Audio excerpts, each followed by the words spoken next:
Excellencies, ladies and gentlemen, the session is about to start. Please be seated. Thank you.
Excellencies, ladies and gentlemen, the session is about to start.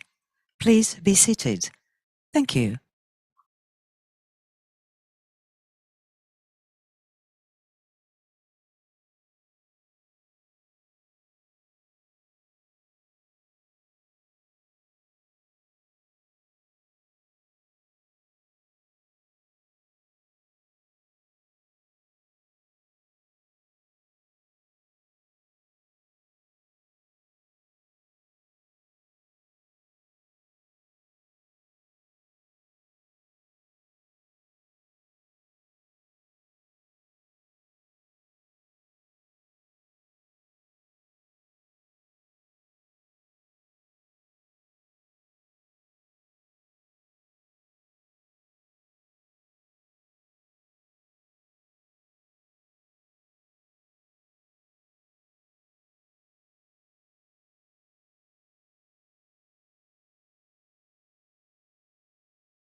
Excellencies, ladies and gentlemen, the session is about to start.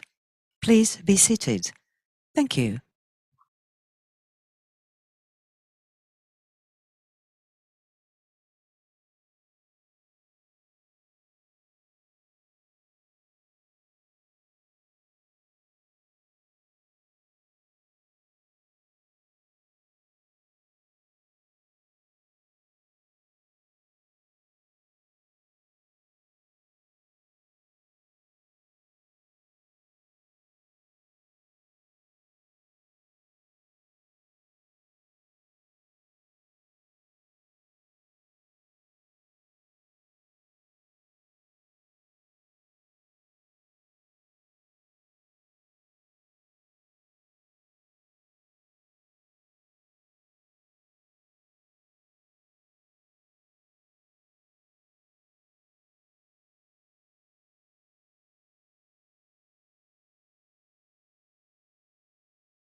Excellencies, ladies and gentlemen, the session is about to start. Please be seated. Thank you.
Excellencies, ladies and gentlemen, we will start in just 1 minute, so please find your seats and kindly sit down. We will start momentarily, and welcome to this opening session.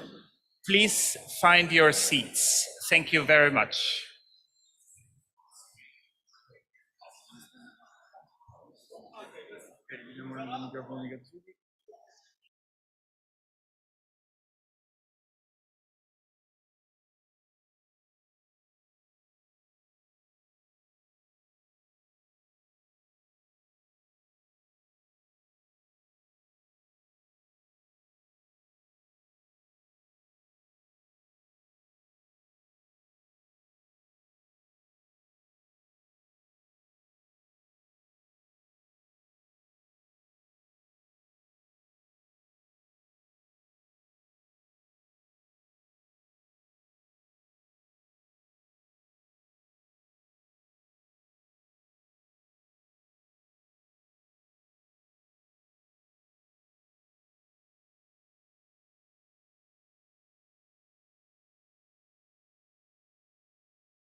once done, it's gonna be fun. The ring. Yeah.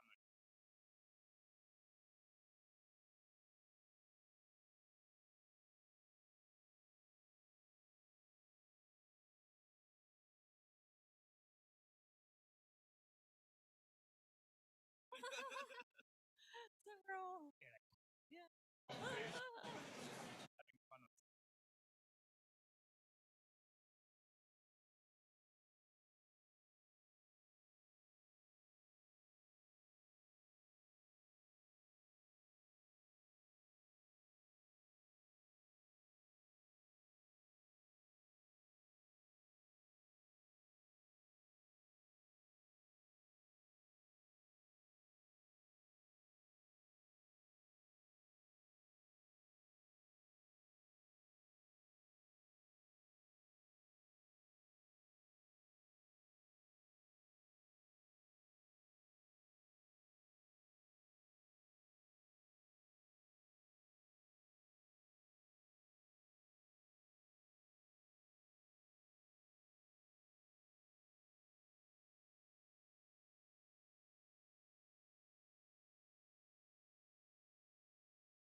Excellencies, ladies and gentlemen, good afternoon, good morning, good evening, and welcome to this opening session from wherever you are around the world. My name is Kazuki Kitoka. I'm the coordinator of the World Food Forum and one of the vice chairs of the Youth Committee of the Food and Agriculture Organization, or FAO. And I'm here with... Welcome, everybody. I'm Cristina Alderighi, also working at FAO, and I'm a vice chair of the FAO Women's Committee. We are really honored and excited to welcome you to the third annual World Food Forum flagship event. We have a lot in store for you throughout this week.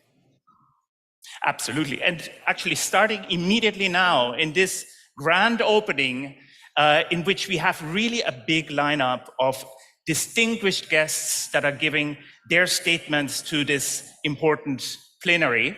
But of course, this is also a forum that is led by youth. So we will also welcome a number of young youth leaders from around the world who are going to engage in different chats and give us an overview of all the work that they have been doing over the last year, and of course also the plans that they have for the years to come. Absolutely. But before we kick off the session, we are very excited to present to you the world debut of the 2023 World Food Forum Anthem, written and performed by Mpiwa Gwindi, one of the most talented young singers-songwriters from Zimbabwe.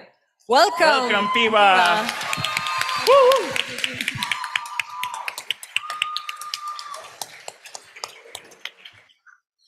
Hello everyone, bonjour à tous, ciao à tutti.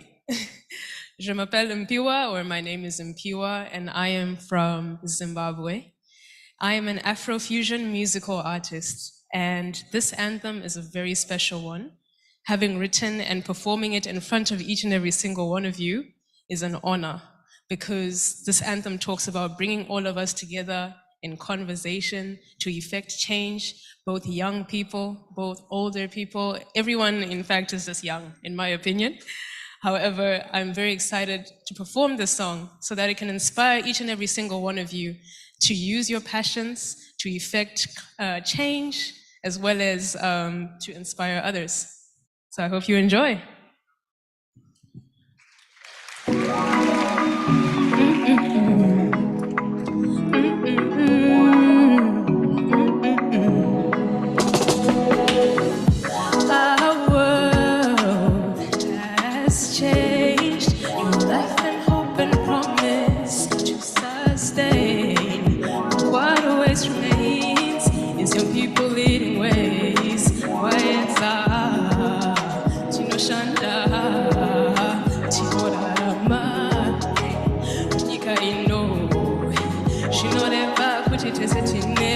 ça.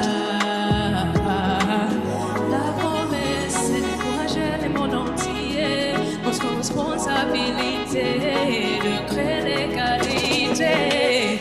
To see the world heal, to see the world grow. We will give, we will sow with grace. Challenges we embrace together, yeah. Together, yeah. Together, yeah.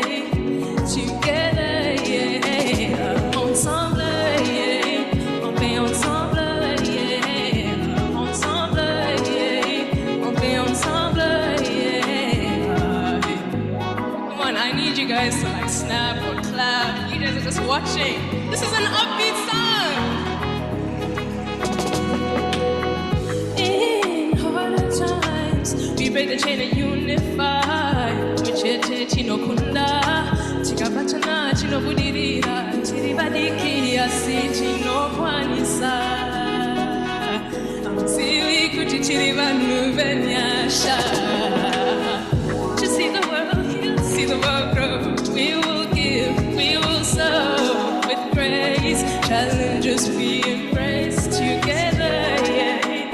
Together, yeah. Together, yeah. Insieme, yeah. Ensemble, yeah. On fait ensemble, yeah. Together, yeah. Together, yeah. Together, yeah. Together, yeah. Je veux que tout le monde guérisse. As young people, we have the ability to change the world. Et chaque jour, nous la ferons ensemble.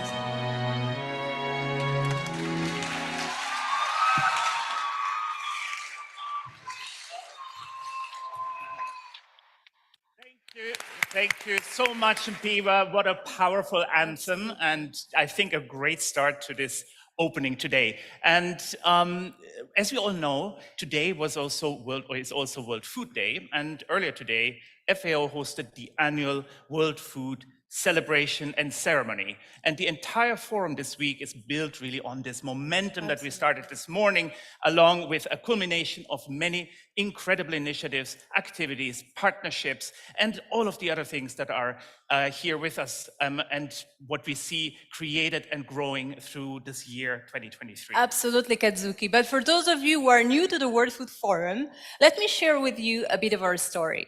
So the World Food Forum was created in 2021 as an independent youth-led global network of partners facilitated by FAO with the mission to empower youth to actively shape agri-food systems to help achieve the Sustainable Development Goals and a better food future for all.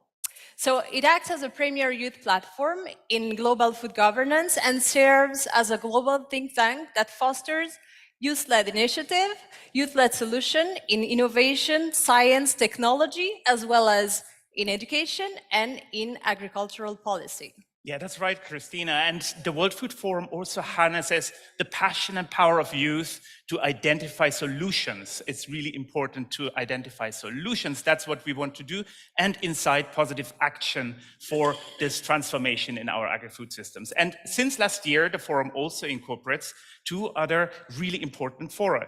The Science and Innovation Forum, which will happen towards the end of this week, and the Hand-in-Hand Investment Forum, which is allowing for a truly intergenerational collaboration on the future of our agri-food systems and on the collaboration that we need between the younger and the older generations. So now we are going to play a small video that will encapsulate this vision that we have for the World Food Forum 2023.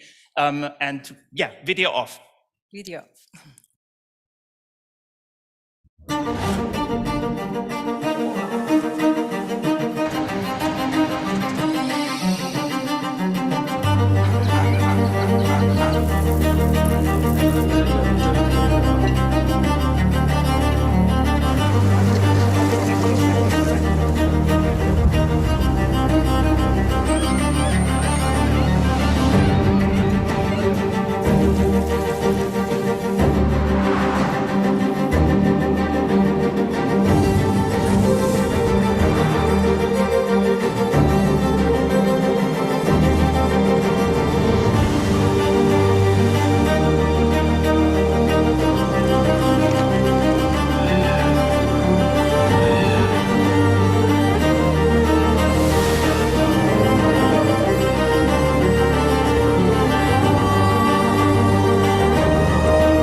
join us, join us. As you all saw, this year, the World Food Forum is focused on the theme, Agri-Food Systems Transformation Accelerates Climate Action. In fact, we believe that climate action can only be meaningfully addressed if we focus on transforming our agri-food systems. Absolutely. Concretely, this also requires supporting and growing initiatives of youth, innovative initiatives of youth, driving awareness, fostering engagement, promoting advocacy, and we all know mobilizing resources is really important as well. And above all, it requires a commitment to local action that is rooted in inclusiveness, leaving no one behind, as there is no one-size-fits-all solution in this. So this is why we have to meaningfully engage youth, and I see really a lot of youth tonight here in this room. Very, very glad to see that. But not only youth in general, but we have also indigenous youth in particular who have their territory downstairs. Of course, young women, people in vulnerable situations with disabilities, ensuring that they all lead the way for a better food future. Well said, Kazuki. In fact, over the next 5 days, the World Food Forum will leverage the power of intergenerational collaboration and creativity across policy, science, innovation, education, culture, and investment. So the Global Youth Forum will feature youth-led initiative across 4 tracks: youth action, innovation lab, education, and culture. Exactly, and the FAO Science and Innovation Forum, which I mentioned before, will discuss accessibility of climate technologies, innovative practices, and local knowledge in agri-food systems for climate change adaptation, mitigation, or resilience, no? Mm-hmm. And the FAO Andean Investment Forum will provide a platform for national authorities to present investment opportunities to investors, to multilateral development banks, to the private sector, and to resource partners. So its focus will be on national agriculture and food value chain investment opportunities. So over the next days, we will all be joining forces, hopefully all of us, join forces to take action for food, for our planet, and for our shared future. Absolutely. And we hope that you will all actively participate throughout the week, get inspired, and engage in constructive conversations to make a tangible impact in your communities and even beyond. So, shall we get started? Absolutely. Fantastic. I'm now very honored to introduce FAO's Director General, Chu Dong-yu, who will be giving the opening remarks to his World Food Forum, and the floor is yours, Director General. Please join us on stage.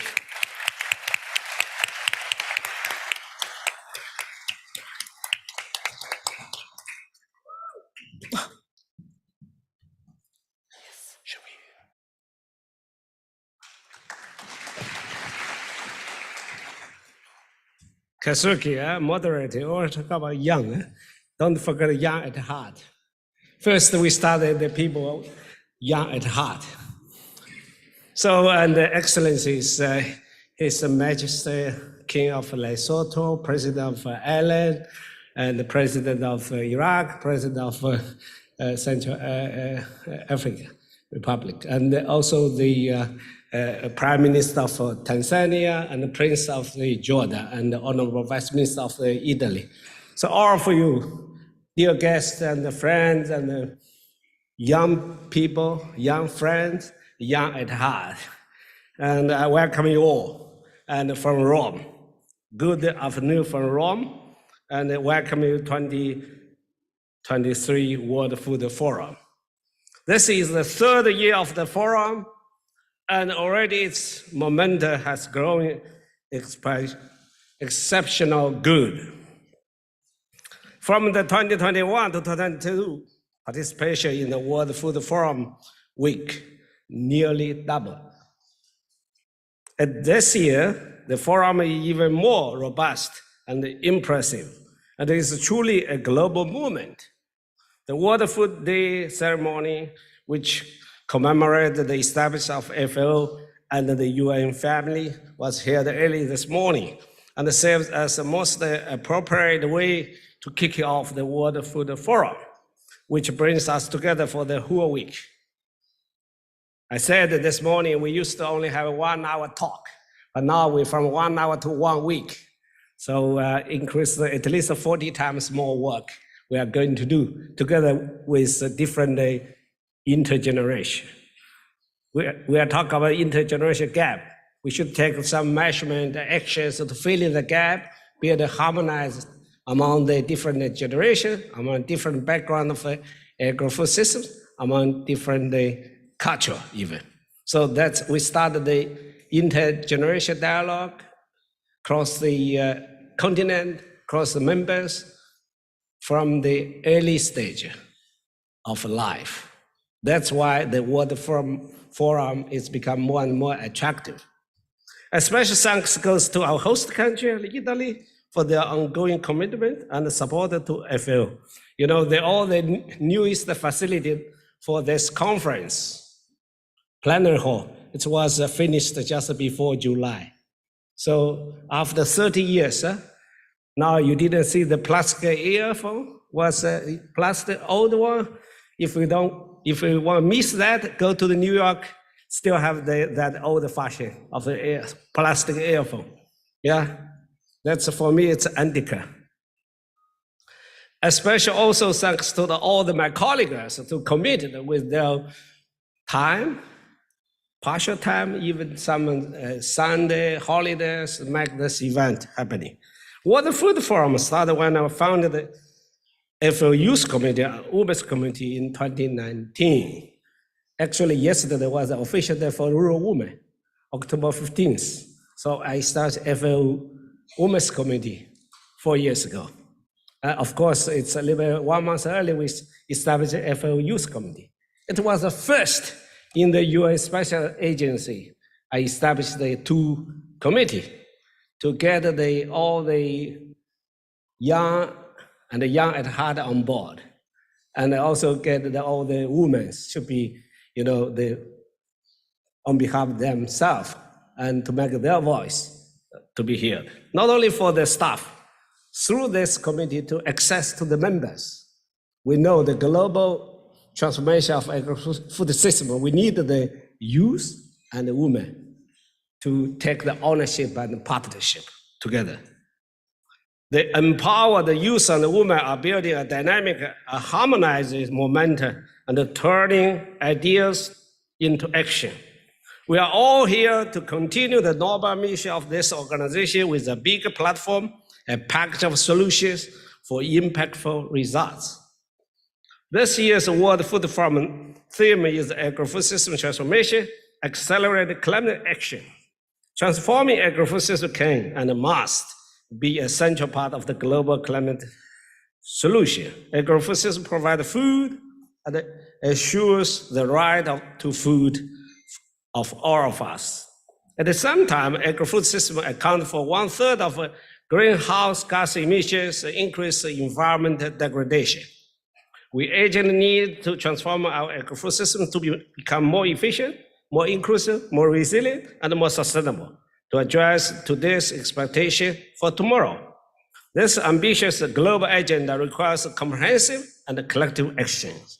This means we must collaborate across the generations and sectors. We need young people, those who will inherit the world we leave behind, to be actively involved in shaping the present and future of the agri-food system. Youth engagement and women empowerment are fundamental to our work at the World Food Forum. We are also bringing the science, innovation, and investment into the equation as they are the drivers for the transformation. Young people from the rural to urban areas bring the fresh perspectives, innovative ideas, and a sense of agencies to address the challenges facing in our agri-food system. Today's youth are more geographically mobile and technologically connected than ever before, with a vast capital of innovative and scalable solutions that are often overlooked. Young people also have the potential to drive the economic growth and social development in the rural areas. While the agriculture is a primary source of livelihood for millions of people, They can also be game changers for new way of the production and new consumption pattern. While they're driving the change in mindset, behaviors required to achieve the 2030 Agenda for Sustainable Development. By involving young people and young women in decision-making and innovative processes, we can ensure that our actions are responsive to their need and aspiration. This is why in early August this year, I announced the establishment of a new office for youth and women at FAO. That's also first ever in the UN system. We are institutionalized FAO should be younger and a woman-empowered organization in the world.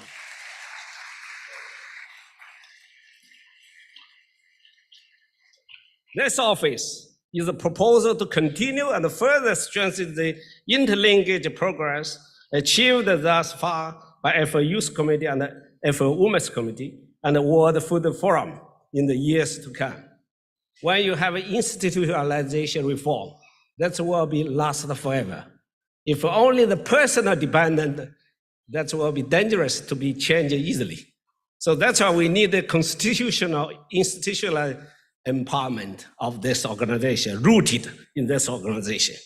This year, we are also highlighting the importance of indigenous knowledge by hosting the biannual Global Indigenous Youth Forum of the United Nations here at FAO. Last year, first ever in the UN system to have an indigenous camp on the Nobel Organization. But this year, you can see there are not only one, and there are a few others. So indigenous knowledge is part of our civilization. It's a part of our history. It's a part of our solution for the future. Dear friends, this whole week ahead will be filled with diverse activities, including the discussion, dialogue, and debates, roundtables, and policy discussions with stakeholders and policymakers, insights from the global visionaries, leader experts, and local change makers. Collaborative workshop on the emerging trend and new technology, practice skills, and best practice. Interactive demonstration and exhibitions, cutting-edge research, and innovative solutions, and empowering tools to make a tangible impact in local communities and beyond. So, this October 2023, let us team up together. When you team up, you will become sure the stronger and impact. We are all here to accelerate, amplify, and scale up the transformation the world needs right now by creating efficient, inclusive, resilient, and sustainable agri-food systems. We can mitigate, adapt to the climate change. This is a no one-size-fits-all solution. We need to adapt our solution to the country context, which is why we need all your voice, ideas, experience to be shared. Together, we can create a future in which global agri-food systems ensure the four betters: better production, better nutrition, better environment, better life, and leaving no one behind. And at the end of this opening session, my speech, I invite all the participants here in Rome to join us downstairs on the ground floor to inaugurate the World Food Forum exhibition, the Indigenous territory, and to enjoy the youth concert. Creativity and enthusiasm are key pillars of the positive change. In this spirit, I wish you all a mind-opening, inspirational, and transformative week.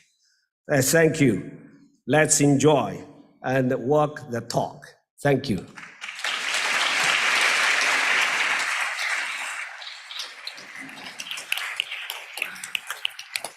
Thank you very much, Director General, for these powerful words. And now the next speaker will be His Excellency Edmondo Cirielli, Deputy Minister of Foreign Affairs and International Cooperation of the Republic of Italy, and he will be giving us the host country statement. Your Excellency, this floor is yours.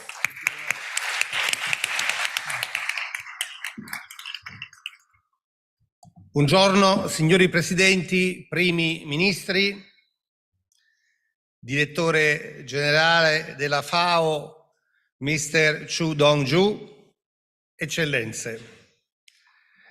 Sono lieto di rivolgermi a voi in qualità di rappresentante del paese ospite della FAO, che assieme al PAM e le altre organizzazioni del Polo Agroalimentare di Roma svolge un lavoro cruciale per la promozione della sicurezza alimentare su scala globale. La presenza odierna di numerosi capi di Stato e di Governo conferma che la sicurezza alimentare è una delle maggiori sfide dei nostri tempi e che solo soluzioni trasformative, positive e innovative ci consentano di approcciare questa sfida con gli strumenti giusti. Ritengo che questo Forum mondiale dell'alimentazione costituisca un importante momento di scambio del tutto complementare alla cerimonia della Giornata mondiale dell'alimentazione, offrendo un importante ruolo ai giovani, agli attori locali e al settore privato per accelerare la trasformazione dei sistemi alimentari attraverso l'azione del clima. Mi complimento pertanto a nome dell'Italia con il direttore generale Chu per l'organizzazione di questo evento, che sviluppa in maniera innovativa e concreta alcuni filoni d'azione che costituiscono importanti chiavi per la trasformazione dei sistemi alimentari: il ruolo dei giovani, l'importanza della scienza e della tecnologia e la rilevanza degli investimenti anche del settore privato.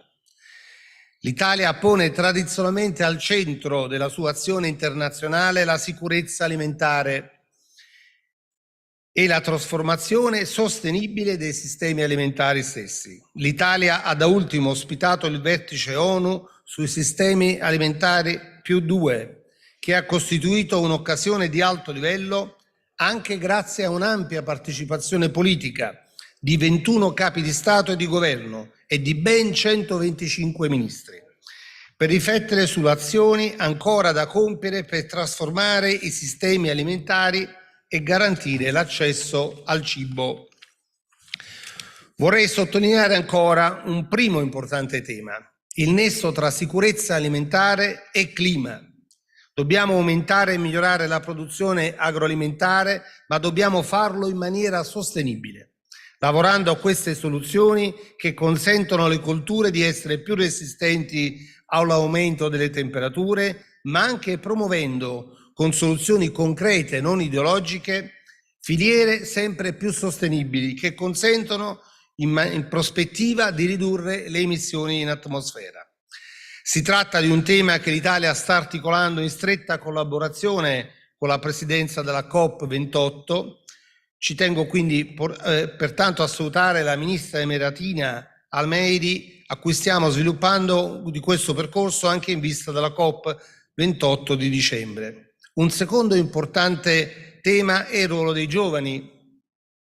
L'Italia si è resa promotrice di un'iniziativa volta a valorizzare l'impegno dei giovani nella lotta al cambiamento climatico, Youth for Climate. L'edizione di quest'anno, che si terrà a Roma a partire da domani 19 ottobre, promossa dal Ministero dell'Ambiente italiano, prevede la partecipazione di giovani che sono stati selezionati in progetti in materia di sostenibilità urbana, energia, alimentazione, agricoltura e educazione climatica, ovviamente. L'insicurezza alimentare e il cambiamento climatico sono peraltro due delle principali cause anche delle migrazioni forzate. Il nostro obiettivo deve essere quello di trovare soluzioni di lungo termine per risolvere alla radice queste problematiche e fare in modo che nessuno sia costretto, se non volontariamente, a emigrare perché non ha cibo. Per poter disporre di questo diritto si deve avere accesso a cibo, acqua e educazione, bisogni primari che dovrebbero appartenere a chiunque, a qualunque essere umano, soprattutto ai giovani. Un terzo importante tema è quello degli investimenti e dell'innovazione. Il governo italiano è impegnato a tutto campo per cooperare con i paesi partner per aumentare la propria sicurezza alimentare in termini di sviluppo economico e sociale, ma anche di mitigazione e adattamento al cambiamento climatico. Per trasformare i sistemi alimentari è necessario individuare soluzioni innovative a basso impatto climatico. La scienza è un nostro alleato in questa missione. L'Italia ha infatti attivato un progetto che si chiama Agritech nella città di Napoli, grande città del Mediterraneo, un centro nazionale che ha l'obiettivo di sviluppare nuove tecnologie in campo agricolo e che il governo italiano ha dotato in via primaria di un ben budget di 350 milioni di euro. L'Italia possiede inoltre una delle più forti e meglio strutturate filiere agroalimentari, che possiede un saper fare unico, che vogliamo mettere a disposizione del mondo. Il governo per questo motivo vuole coinvolgere la filiera italiana per condividere buone pratiche e far emergere esempi positivi. Voglio ricordare l'importante aspetto della dieta mediterranea che è stata studiata da un importante scienziato americano nel Cilento, uno dei nostri parchi nazionali più importanti nel sud d'Italia. Anche in prospettiva, guardando al 2024, l'Italia intende promuovere la sicurezza alimentare quale uno degli argomenti principali della nostra presidenza al G7, adottando un approccio inclusivo e pragmatico, portando gli altri nostri partner sul tema fondamentale della sicurezza alimentare. Il governo italiano intende continuare a impegnarsi con azioni concrete, come quelle che ho appena descritto, per mantenere alto nell'agenda politica internazionale il tema dell'urgenza della trasformazione sostenibile dei sistemi alimentari. Concludo con l'auspicio che i lavori del World Food Forum aiutino a diffondere una consapevolezza sempre maggiore delle problematiche relative alla sicurezza alimentare e soprattutto a catalizzare un'azione concreta sempre più incisiva in tale ambito. Grazie, grazie Mr. Chair.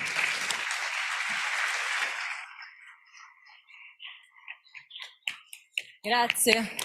Grazie onorevole Cirelli per la sua partecipazione ed il suo caloroso intervento. La sua presenza qui oggi ci lusinga e ci onora. And now I see someone coming on stage.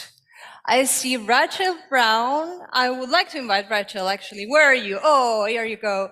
Rachel Brown with two young speakers, and Rachel will be leading the first youth chat. Over to you, Rachel. Hi, Christina and Kazuki. Hi. Christina, we're matching. Yes, we're matching. So vibey. Oh my gosh. Hello, everyone. How are you? Okay, good. That's good. I thought you weren't going to answer me. I'm so happy you answered. All right. Thanks for giving the youth the floor. Finally, the youth are here in this important session of the World Food Forum. I am here with two World Food Forum Youth Policy Board members, Reem Al-Safar and Nicolas Domke Benegas. Welcome, guys. Yes, you can give them a...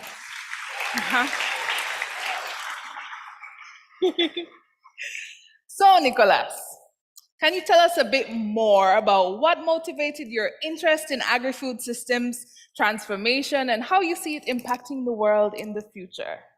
Gracias, Rachel. Personalmente tengo la suerte de haber nacido en el campo, en el sur de Chile, en una ciudad llamada Osorno, a más de 800 kilómetros al sur de nuestra capital. En esos tiempos, mi papá administraba una granja lechera y mi mamá administraba nuestra casa con todo el trabajo que significa administrar una casa en el campo a kilómetros de la ciudad más cercana. Y menciono esto porque recién ayer estuvimos celebrando el Día Internacional de la Mujer Rural y definitivamente la vida en el campo no sería posible sin las mujeres rurales. Y en ese tiempo, involucrado y viendo los sistemas agroforestales y alimentarios desde una escala muy diaria y real, viendo a mi padre saliendo temprano en la mañana, asegurándose de que todo estuviera funcionando en la hacienda, y a mi madre trabajando en la huerta, haciendo mermeladas, conservas para el invierno, de las frutas que recolectábamos en el huerto frutal que estaba enfrente de la casa. Entonces, para mí nunca se trató de ver a los sistemas alimentarios como algo lejano, en lo que podría o no interesarme. Nací viéndolos y viviéndolos a una escala muy real y diaria.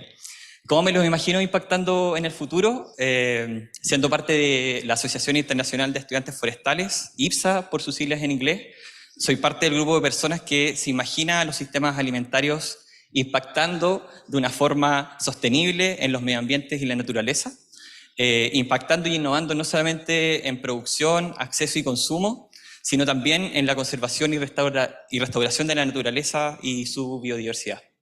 Wow.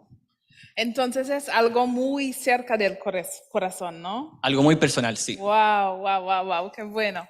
Maravilloso. That's fascinating. Nicholas, thank you so much for sharing that with us, especially the personal aspects of it, and telling us about how you see the future of our agri-food systems. Now, Reem, can you also share a personal story or experience related to our agri-food systems that has inspired you to engage with the World Food Forum and not just talk about it, but take action? Thank you very much, Rachel. And I'll start with saying, Assalamu alaikum wa rahmatullahi wa barakatuh. Peace be upon you all. Ever since I was a child, I was fascinated by the lively world around me. How did animals live?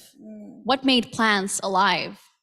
From a young age, I understood that the grass that tickled the soles of my feet in my grandfather's garden was just as close to me as my own flesh and blood. That we are all connected through some shape or form, like roots of the same body. Growing up, I saw how violence in my region and in my country, Iraq, impacted every foundational aspect of life, how conflicts resulted in a dwindling of resources, and how this lack of resources in turn bred further instability. Through these experiences, I learned about just how important self-sufficiency is. How else can a nation ensure the security of its food and water systems to make sure that its people are well fed, even when times get tough? But more importantly, how can we, as equal stakeholders of this planet, foster communication and collaboration to make sure that no one is left behind? Youth have a crucial role to play in the advancements of our food systems. And so far, they've been doing a phenomenal job. Mobilizing, raising awareness, and fearlessly demanding social justice, even when it isn't always in their direct interest to do so. We, as young people, are already taking leaps into finding innovative solutions for the issues you all are here trying to solve. And all we need is for you to listen. Thank you. Listen. Thank you so much, Reem. And thank you, Nico. Gracias. So you've heard from the youth. You're going to be hearing a lot more from us. Hopefully you'll be willing to listen. I'm going to hand it back over to Kazuki and Christina. See you guys later. Bye. Go ahead. Thank you so much. Thank you so much for this first youth chat. And there will be a lot more sessions to listen and to engage with all of the youth that are here at this forum. So now we are coming to our next speaker, who is His Royal Majesty King Letsie III of the Kingdom of Lesotho. Your Majesty, the floor is yours.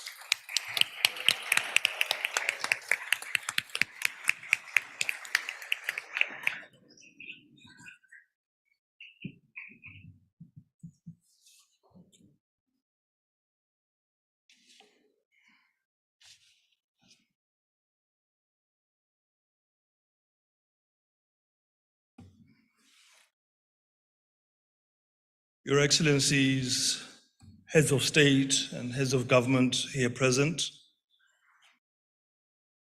the Director General of the FAO, Your Highness,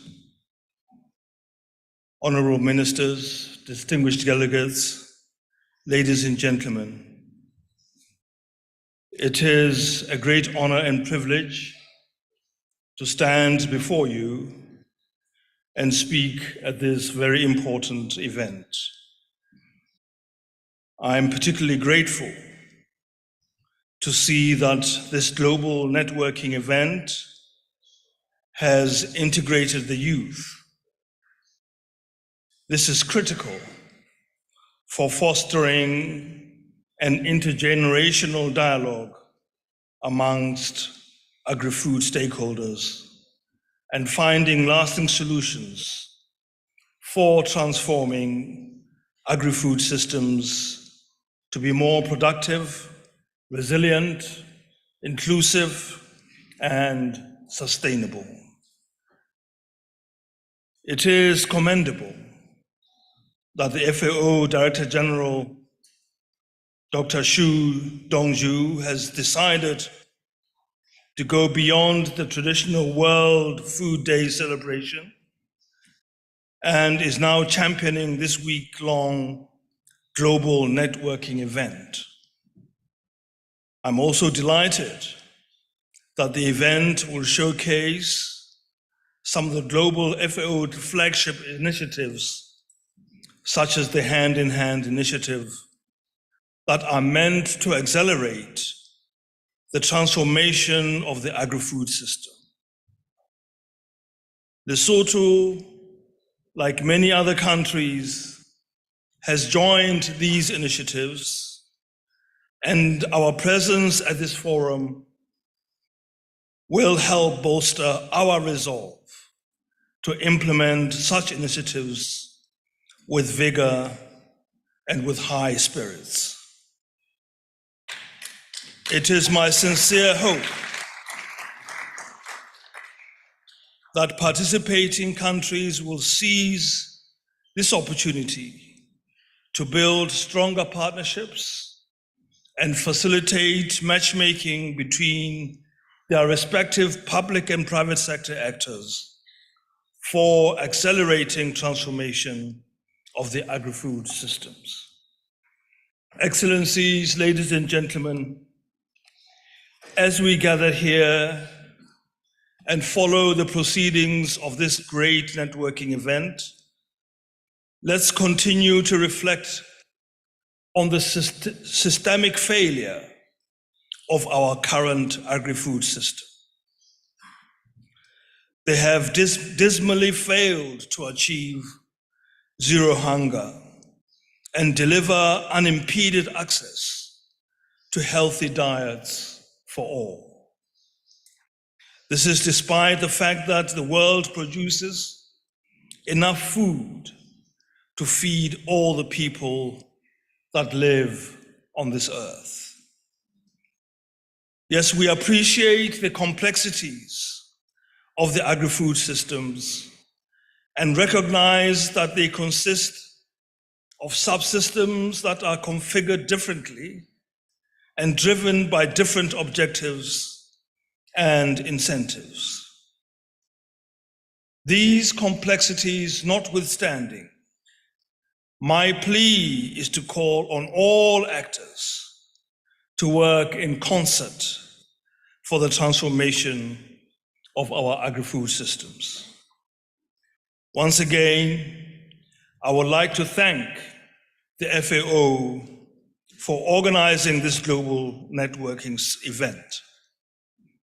It should act as a springboard for the transformation of the global agri-food systems. I call on all governments to improve the required leadership in this transformation process. Private sector investment will be critical for realizing the desired transformational results.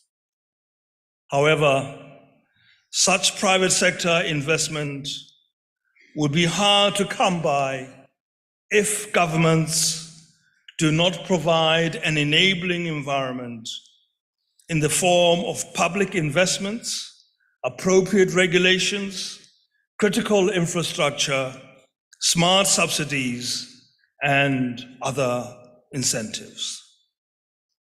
Excellencies, ladies and gentlemen, to help you appreciate why I am so passionate about the need to transform our agri-food systems for the delivery of desired results, let me say a bit about my country, Lesotho, and its agri-food system. Lesotho's population is currently estimated at 2.3 million people. It is landlocked and surrounded by the Republic of South Africa. It is considered the water tower of Southern Africa, given the relative abundance of water. Despite these natural endowments, Lesotho is finding it hard to produce enough food to feed its population. About 70% of its population reside in rural areas, and 80% of these rural residents depend to a large extent on agriculture for their livelihoods. Unfortunately, the performance and output of the agricultural sector have been declining over the years. The sector currently contributes less than 6% of the gross domestic product. This implies that close to 60% of the population shares less than 6% of the national output. It is therefore no wonder that we have high levels of poverty, chronic food insecurity, and increasing vulnerability. Weather-induced emergencies like drought and global disruptions like COVID-19 and the conflict in Eastern Europe have worsened the situation. These unfavorable conditions are unlikely to change unless there is a meaningful transformation of the national agri-food systems. To date, the system is characterized by low domestic production base, very limited agro-processing and distribution networks, and a high dependence on imports. As seen during the height of COVID-19 pandemic and the current international conflicts, the system is very prone to external disruptions. It therefore calls for urgent transformation, which will push it towards helping the country achieve greater food self-sufficiency. To this end, my government has prioritized agriculture as one of the critical sectors for greater public and private investment. The resolve to improve the performance and output of the sector has been demonstrated through the doubling of the budget of the Ministry of Agriculture and provision of subsidies for procurement of tractors and accessories as a critical step towards mechanizing and commercializing. While these efforts are commendable, more still needs to be done to attract meaningful private sector investment in the broader national agri-food system. I'm therefore hopeful that the FAO initiatives like Hand in Hand will help facilitate critical policy dialogue that will unleash the enabling function of the state and unlock private investment. Excellencies, ladies and gentlemen, of particular concern for Lesotho is the low productivity of smallholder farmers. On average, smallholder farmers produce enough to feed their families for only 4 months of the year.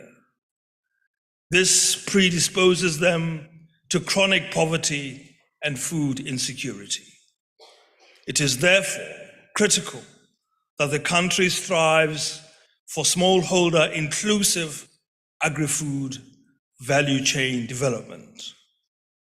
Equally concerning is the erosion of the production base.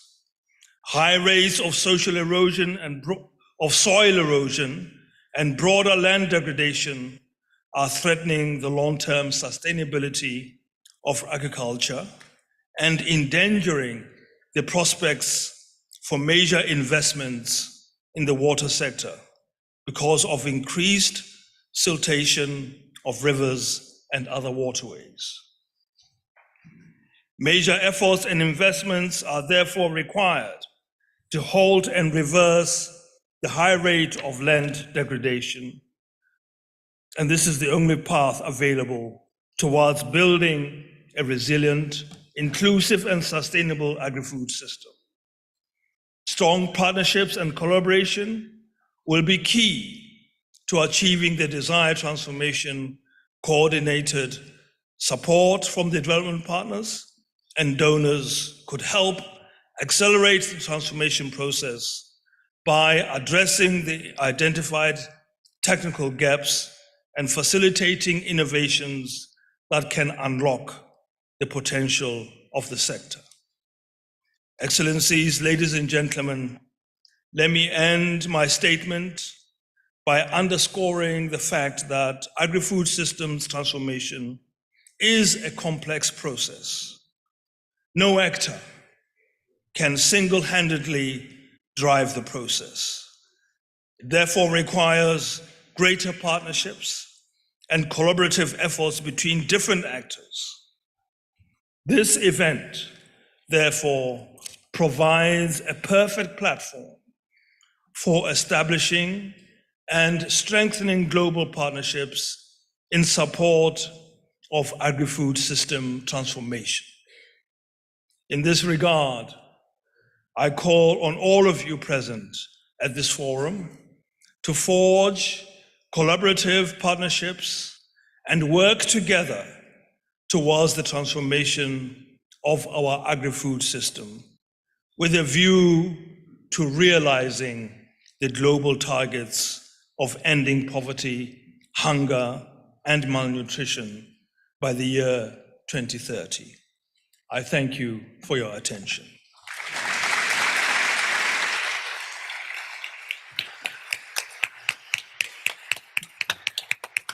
Thank you very much. Thank you very much, Your Majesty. Your insights are truly inspiring for all of us. Thank you for your call of action, and thank you for highlighting that we all have a key role to play, and we can also work collaboratively to transform our agri-food systems. Thank you very much. We will now move to a speech on behalf of His Majesty King Abdullah II, which will be delivered by His Royal Highness Prince El Hassan bin Talal of the Yassamine Kingdom of Jordan. Your Highness.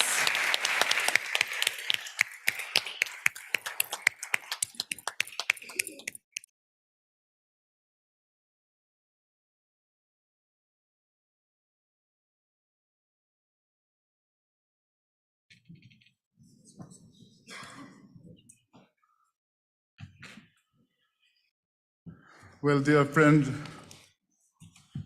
I remember the first well I dug in 1967 for Palestinian refugees in Jordan was a well that we dug on the biggest water aquifer in Jordan. And I asked the then Minister of Interior, what are we doing here? He said, don't worry about it, it's only temporary. 1967 was temporary, 1948 was temporary. And according to the figures that I have in front of me here today, according to United Nations Relief and Works Agency for Palestinian Refugees in the Near East, UNRWA, over 70% of the population of Gaza are refugees. Not only that, but I would like to remind you that they were refugees who came from 1948 Palestine during the creation of the State of Israel. I hope that I won't be chastised for making this incontrovertible fact known to all of you. Our population in the 90s was supposed to be 3 to 4 million people. Today, it has risen to over 11 to 12 million people. The burden is basically that of the fact that Jordanian ethics have meant an open door policy for refugees from different parts of our region. I don't need to enumerate them. They're all inclusively part of our society. But if we are meant to maintain a certain quality of life for all without discrimination, then I think the time has come and gone where we should continue to synonymize poverty and deprivation. I believe fully, as does His Majesty, in the importance of highlighting the Multi-Dimensional Poverty Index, MPI. It tracks deprivation across three interconnected dimensions: health, child mortality and nutrition, education, years of schooling and enrollment, and living standards, water, sanitation, electricity, cooking fuel, and assets. One of the great achievements of the refugees developing their own ATM cards meant that we got to know a little bit better what these people stood for. I was speaking to the lady who's coming out from WFP to visit us soon, Ms. McCain, and saying that one of the finest accountable ways of communication was that call system meant that when the call ended with Auntie or Leila or Yasmin or with the old or the young, the next call center continued the same narrative, the discussion. They got to know people. They got to know people's needs. A long distance from what is happening today. People are saying, why does the Gaza border with Egypt not open? But as they pointed out, they're in need of energy, and they have 4 tankers waiting to supply that fuel, waiting under the possibility of a bomb landing from one side or another. So not only would they face the difficulties that they're facing today, but they will be overwhelmed by devastation. According to the Multi-Deprivation Index, as though we do not have the devastation enough, and let me remind you for the reasons of devastation, for reference, here in the FAO, humanitarian disasters, as you well know, Director General, are elemental, foreseeable, deliberate, or accidental. It's all very well, with all due respect to FAO and IFAD and WFP, if I may, to continue these wonderful conversations, and then the next COP28, where we are told by the UAE representative that it will be an inclusive meeting. But I think it's about time you considered an intimate meeting of trying to ask the Secretary General if, after all the figures of the poverty worldwide that he told us about, why is it that only 36% of what the world owes humanity is not paid by the world?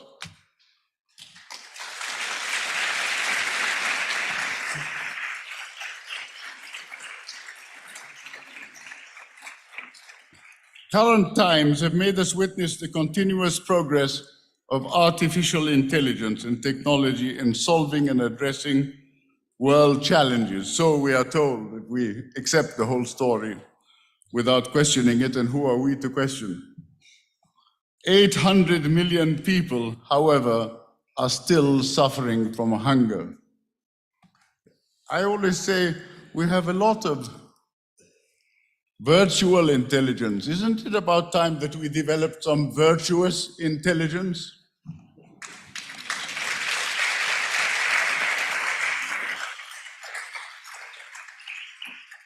Do we acknowledge the fact that food security is an existential issue? Those sunflowers that we see behind us probably removed hundreds of years old olive trees because some pioneering Minister of Agriculture decided this was the in thing, so let's have sunflowers. I don't know. Anybody here would like to say it for the sunflowers? Please go ahead. You know, I was asked once upon a time, say, are you a sunny Muslim? I said, no, I'm a very cloudy Muslim.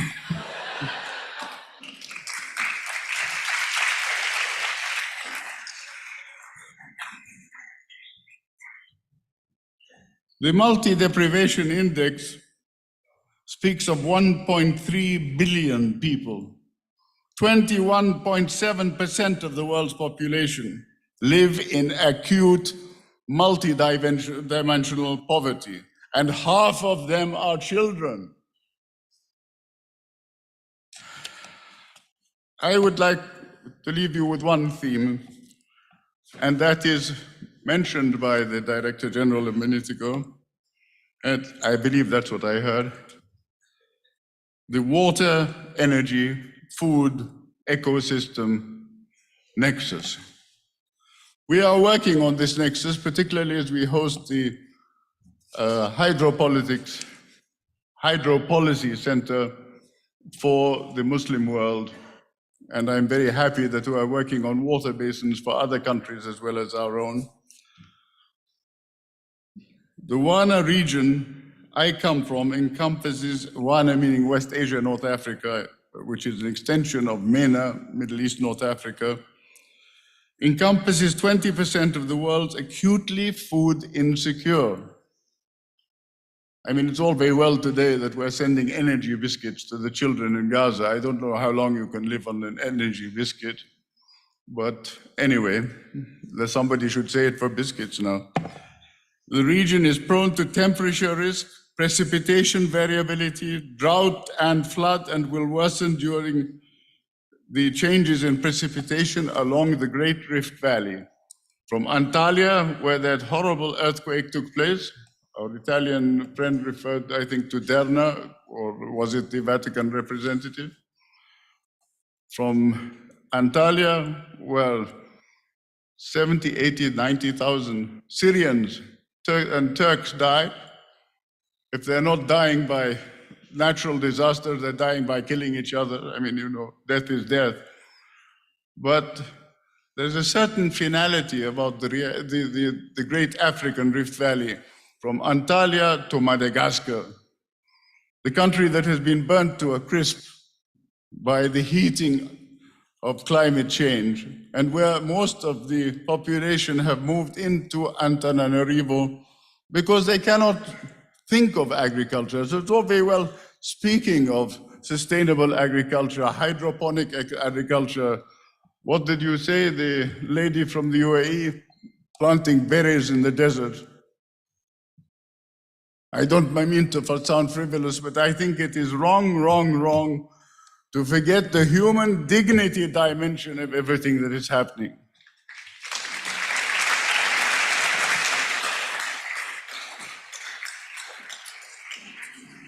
There are about 55 million people in southern parts of the Arabian Peninsula under high stress from drought vulnerability in making it acceptable to food insecurity. As for Jordan, we and I have come here to reiterate, as I spoke to King Abdullah an hour before we came here, what King Abdullah mentioned in the International Borlaug Dialogue on Food Security, where he nurtured the call for thinking of Jordan as a regional hub for food. And by that, let me explain. This hub will serve as a center for research, data, and knowledge, sharing and translating, a hub to provide contingency assistance to the countries of the region.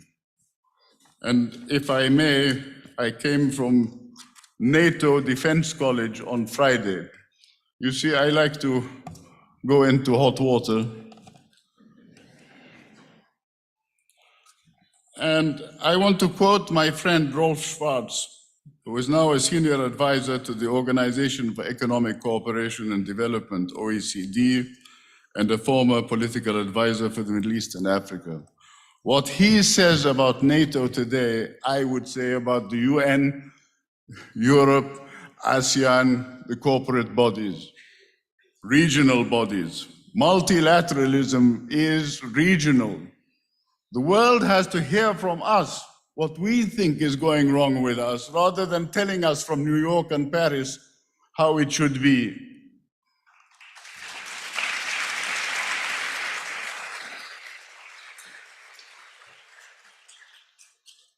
Can we shift this multilateral organizational role? Because we're told there are two elephants in the room. I'm sorry, the elephants only come from Africa and India, so we can't.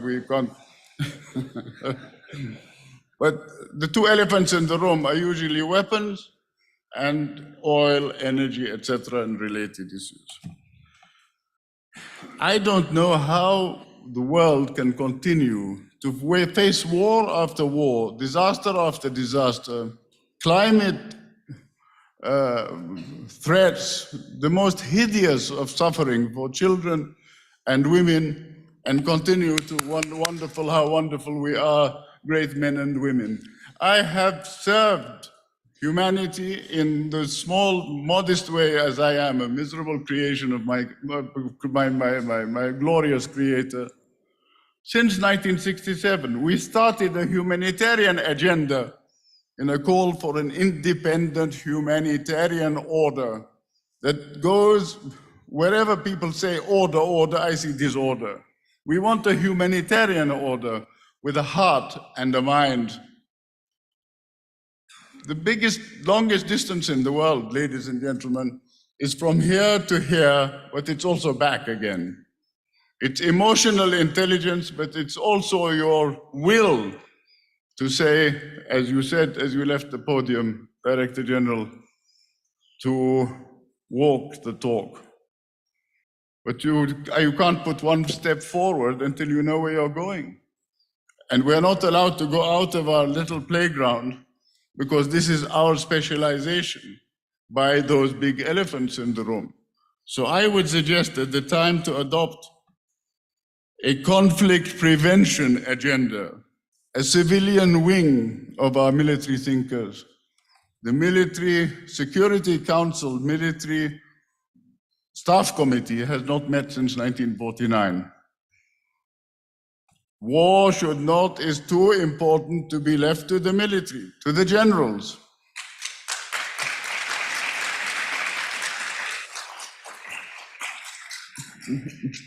Just as education is not as so important as to be left to the Ministry of Education. Because otherwise you have to undertake the education of the Minister of Education, which is difficult enough. But I want to suggest the provision of civilian assistance during the COVID-19 pandemic showcased how it can expand its mandate. And this was by NATO, to be fair, to give credit where it's due, that its efforts are helped ensuring health crisis does not become a security crisis. Health crisis does not become a security crisis. Food crisis does not become a security crisis. We have the ability to talk about ecocide. Suicide, ecocide. We have the ability to talk about sociocide. Suicide. But God forbid that we end up having to talk of cogitocide, our cogens. The most arid zone is not in agriculture, it's been between this ear and that ear. We are arid in the way that we talk at each other. It is time that we talk to each other. And with that, I think you've had enough of my voice. Thank you very much.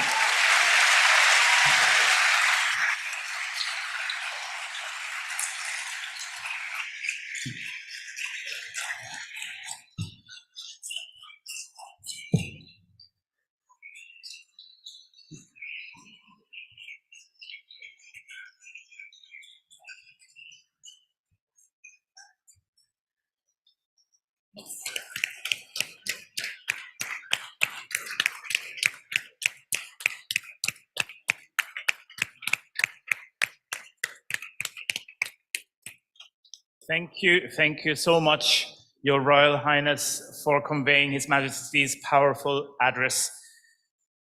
And now we already see something is being set up. We are coming to another cultural intervention. Of course, we know how important it is to communicate through all the different ways we can communicate.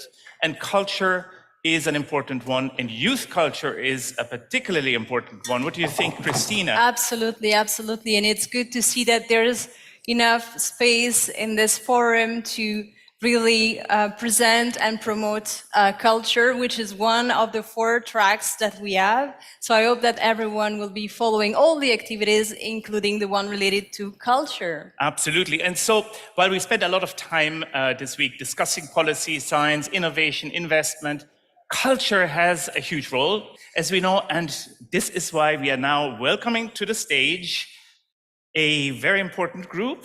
Absolutely. The Paddy Cruz Cruz Folk Group from Peru.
Thank you.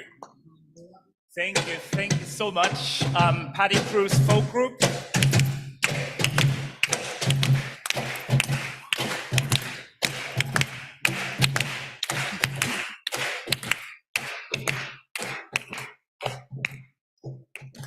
Thanks so much to this folk group with dancers that are as young as 16, and they really wanted to do something for the World Food Forum because this is such an important issue. Food is such an important issue. And with that, and applause again to the folk group. Thank you very much.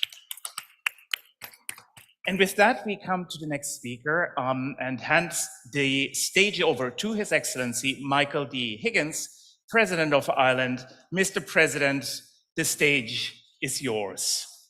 Thank you.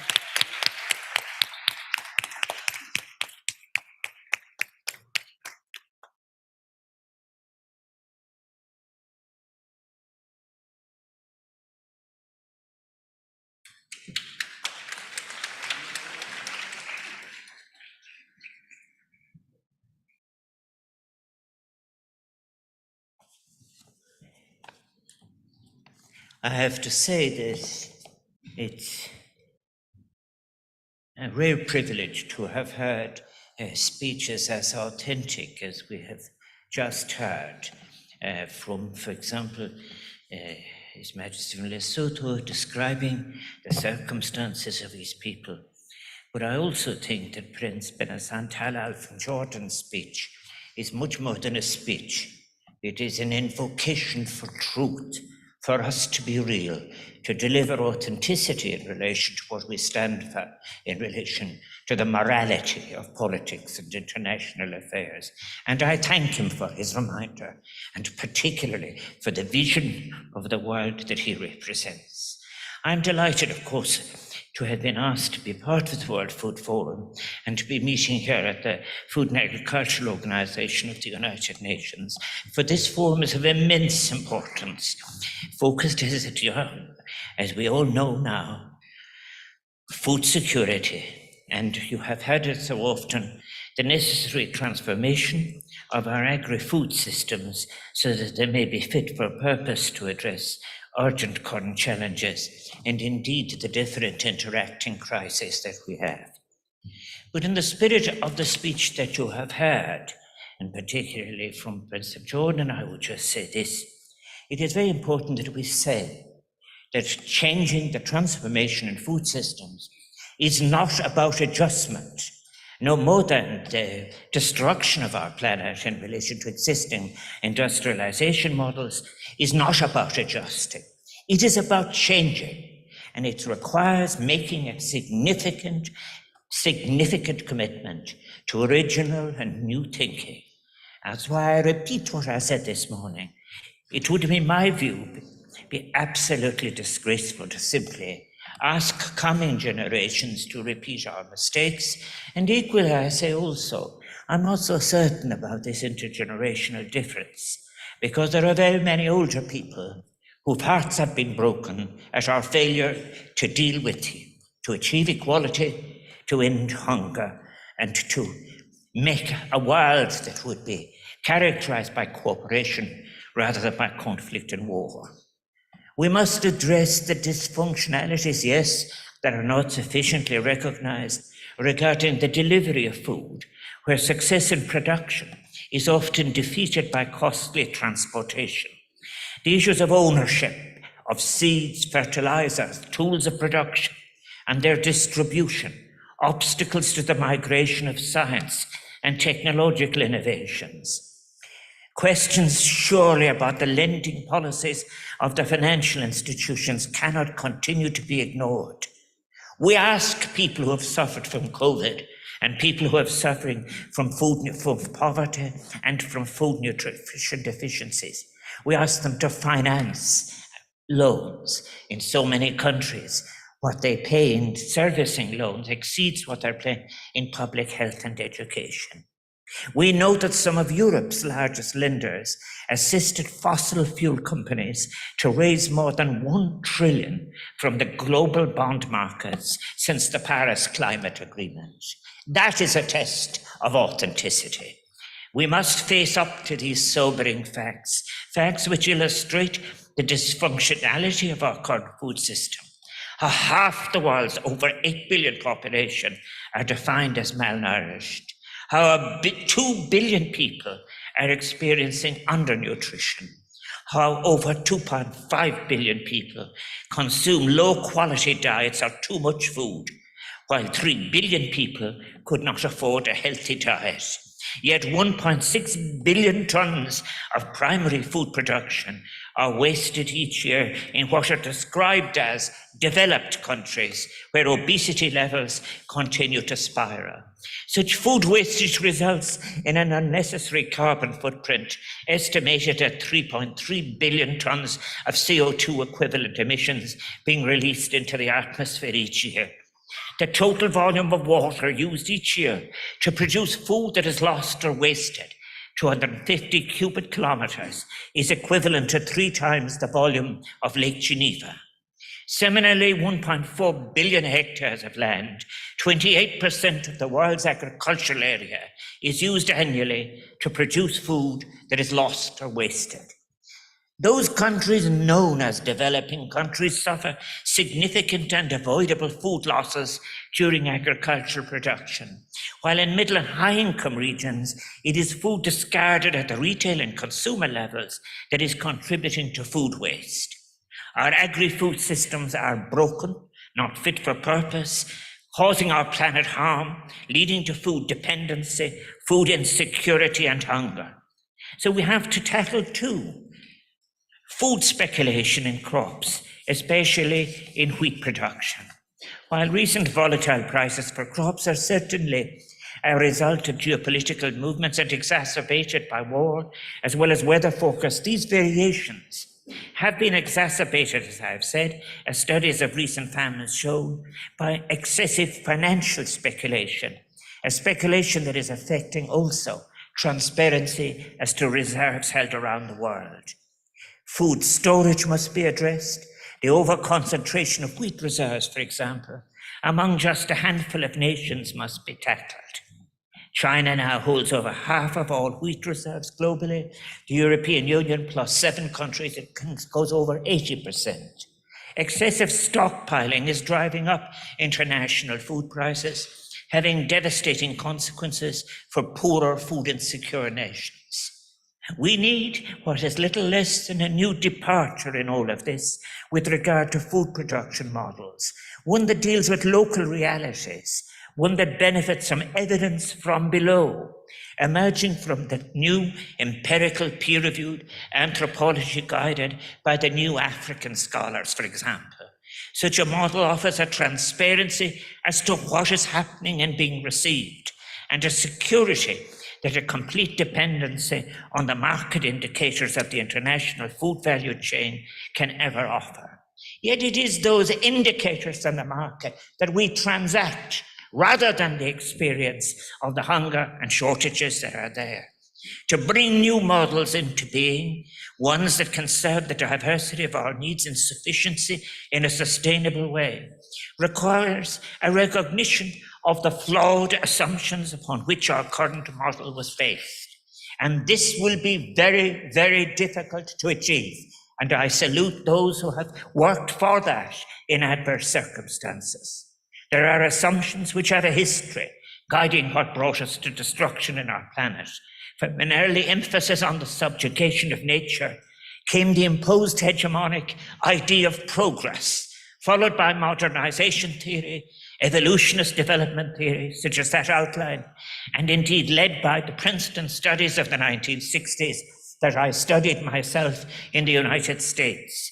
And that would go on to guide the practices of the World Bank and the devastation it wreaked on agriculture in so many places in the world. What a price we have paid for those ideologically laden modernization-influenced development theories, with their inherent bias against indigenous practices and local cultural agency. We have not faced the basic structural issues that influence food insecurity. How did so many in Africa become so dependent on so few staples, the production, distribution, and consumption of which they have so little control over? How do the complex dependencies of global value chains develop, and how are they sustained, and by whom, for whom? It is a remarkable statistic that despite having 2/3 of the remaining arable land, Africa still imports 100 million tons of food at a cost of $75 billion annually. Yet African nations, along with many others facing food security challenges, have the potential to be self-sufficient with different models, to be self-sufficient in terms of food production, and to make a contribution to feeding the world. We now need the best ecological practices in agriculture, including agroecology, to become widespread. And this is substantially different from mere adjustments to the productionist agronomy model, which after all was a colonially imposed food system, which has exacerbated food insecurity by creating overdependence on a small number of staples and an over-reliance on imported fertilizer, pesticide, and seeds. We must acquire a space for the discourse that is needed if we are to achieve the necessary transformation in policy and practice. That is an achievement we've yet to make. We must move past a reactive emergency response to one that confronts the structural causes of hunger.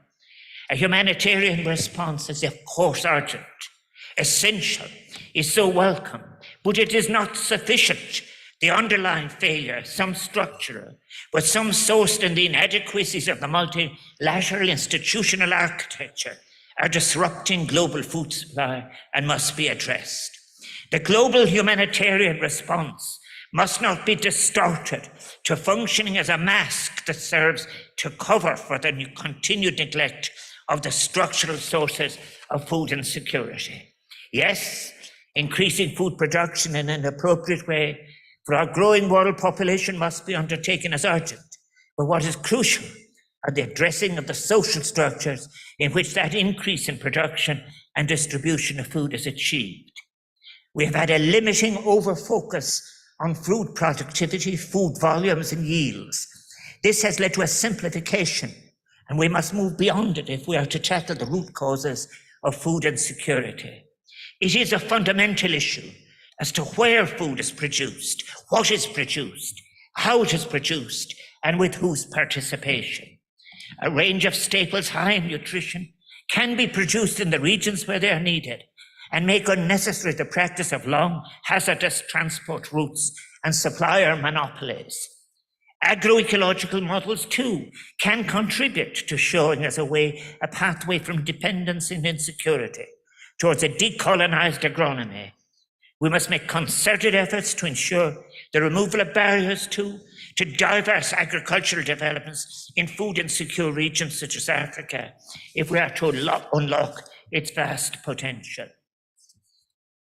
The 19th century, was a brilliant century for cartography, but we can only speculate as to what a similar exercise in map making today on what has been lost through desertification, destruction of soil fertility, unplanned forced urbanization, and the general effects of climate change would show us. A cartography of consequences of climate change and inappropriate policies would be very revelatory. We must ensure that our food production models promote greater autonomies, are informed by local wisdoms, respect for seed sovereignty of native practices and indigenous peoples, taking cognizance of the consequences of large-scale land and water resource ownership and soil fertility maps. Increases in food production must be sustainable, even as we continue to lose land to environmental degradation and climate change, with all the horrific loss of biodiversity that is involved. Ours must be a values-led approach to politics and food security. And I have my age and can tell you, know what it is to have values-based normative theory in foreign policy rejected. We must move beyond interest-based thinking in relation to our foreign policy. This is not just necessary to addressing rising global hunger. May I suggest it is fundamental to democracy itself. The European Union should use its considerable influence to promote systemic shifts at global level strengthen localization of food production, and policy coherence. We must, dear friends, face up to some difficult questions. How do we achieve balance globally between feeding people and feeding animals to feed people? What about the balance between meat and plant-based diets with regard to health, nutrition, and climate impact? How do we find the optimal balance between land use for food crops versus land use for biofuel crops?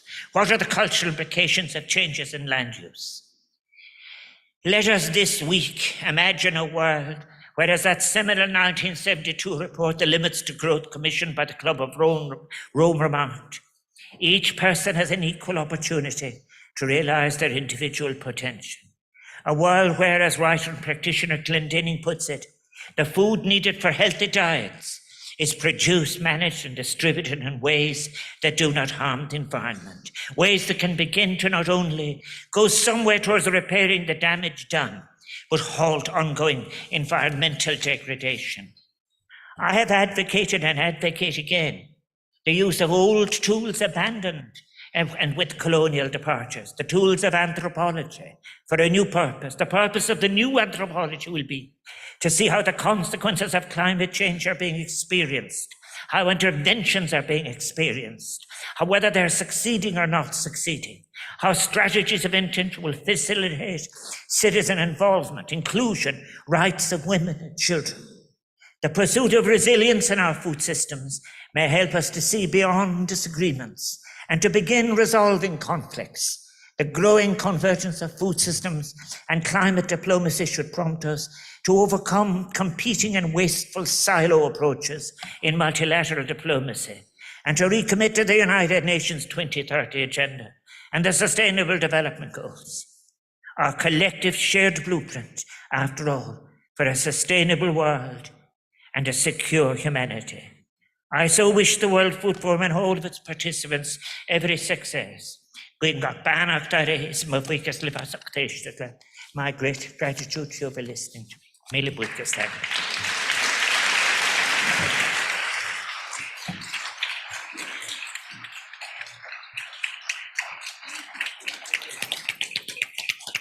Thank you.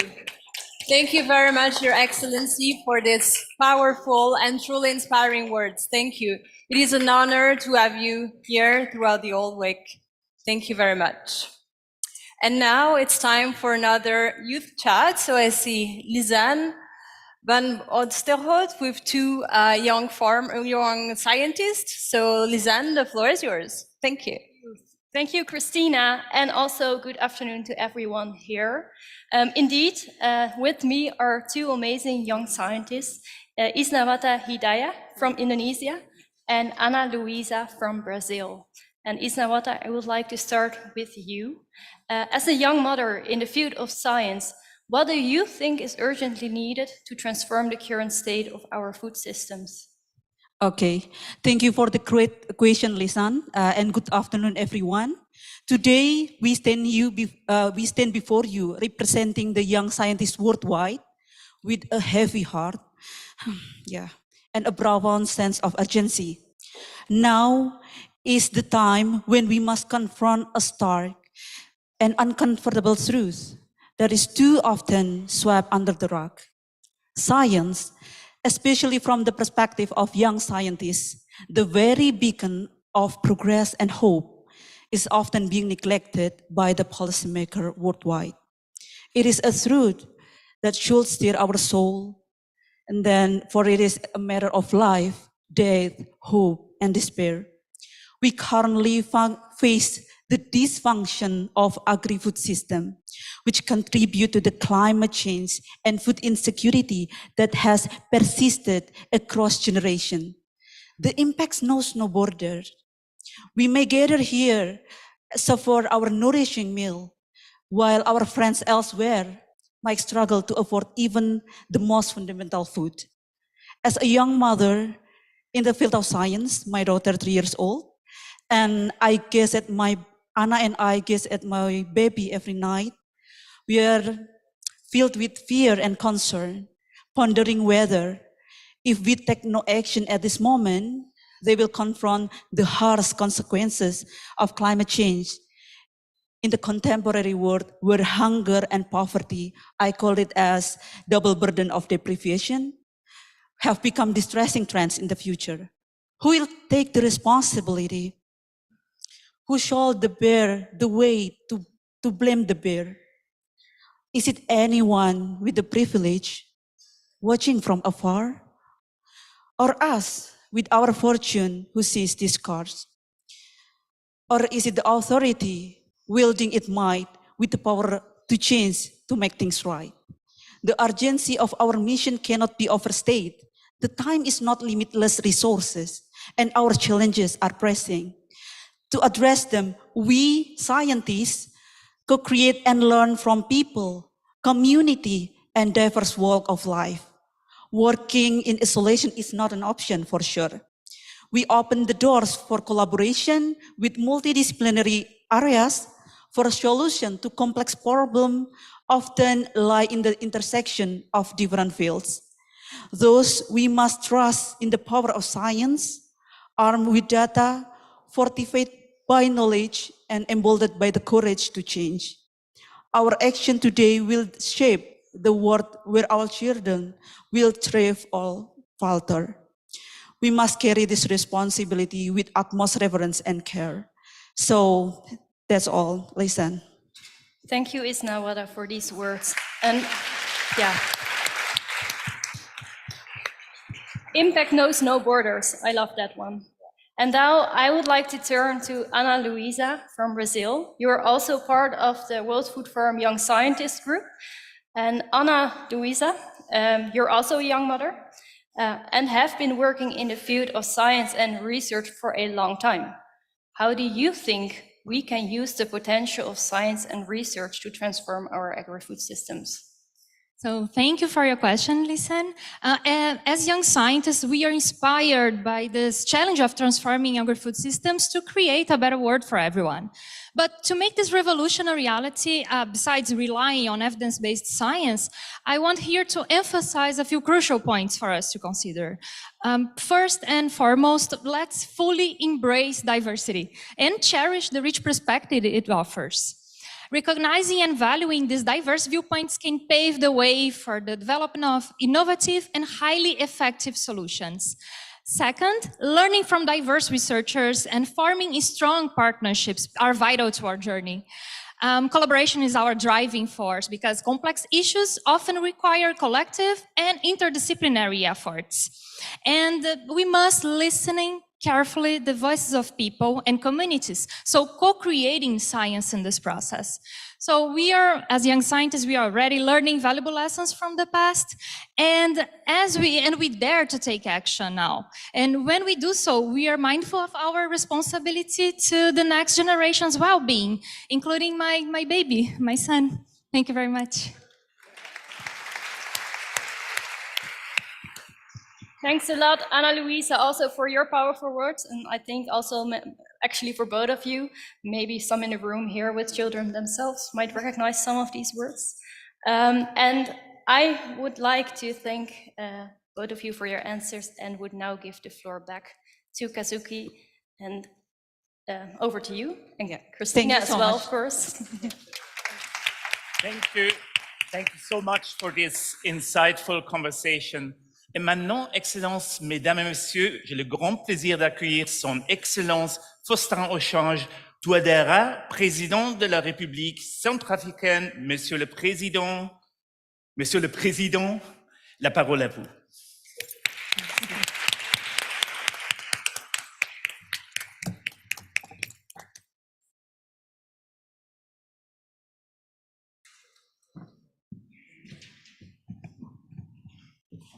Excellences, Mesdames et Messieurs les chefs d'État et de gouvernement, Monsieur le Directeur général de la FAO, distingués invités, Mesdames et Messieurs, je suis très honoré de l'occasion qui m'est offerte de participer au nom de la République centrafricaine, mon pays, à ce forum mondial sur l'alimentation qui se tient ici à Rome, cité éternelle, pour partager nos expériences, nos préoccupations et nos visions sur la transformation des systèmes agroalimentaires en faveur de nos populations.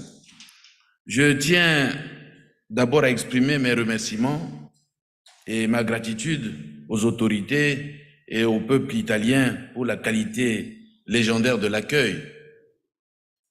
Je voudrais également féliciter Monsieur Ku Dong-kyu, directeur général de la FAO, pour son engagement dans le combat contre la faim et l'insécurité alimentaire dans le monde et l'initiative Main dans la main dont la République centrafricaine est partie prenante depuis mars 2022.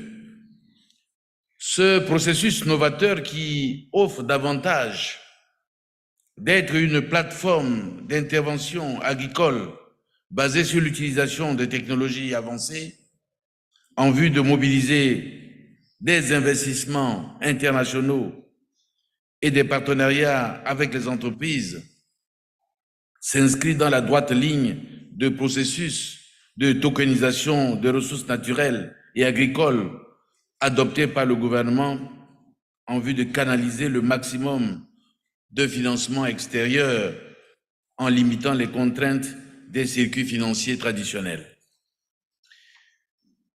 Excellences, Mesdames et Messieurs, notre sommet s'ouvre dans un contexte où les opportunités de développement de l'agriculture se referment avec la naissance de nombreux conflits dans le monde, le terrorisme, les chocs climatiques sans précédent.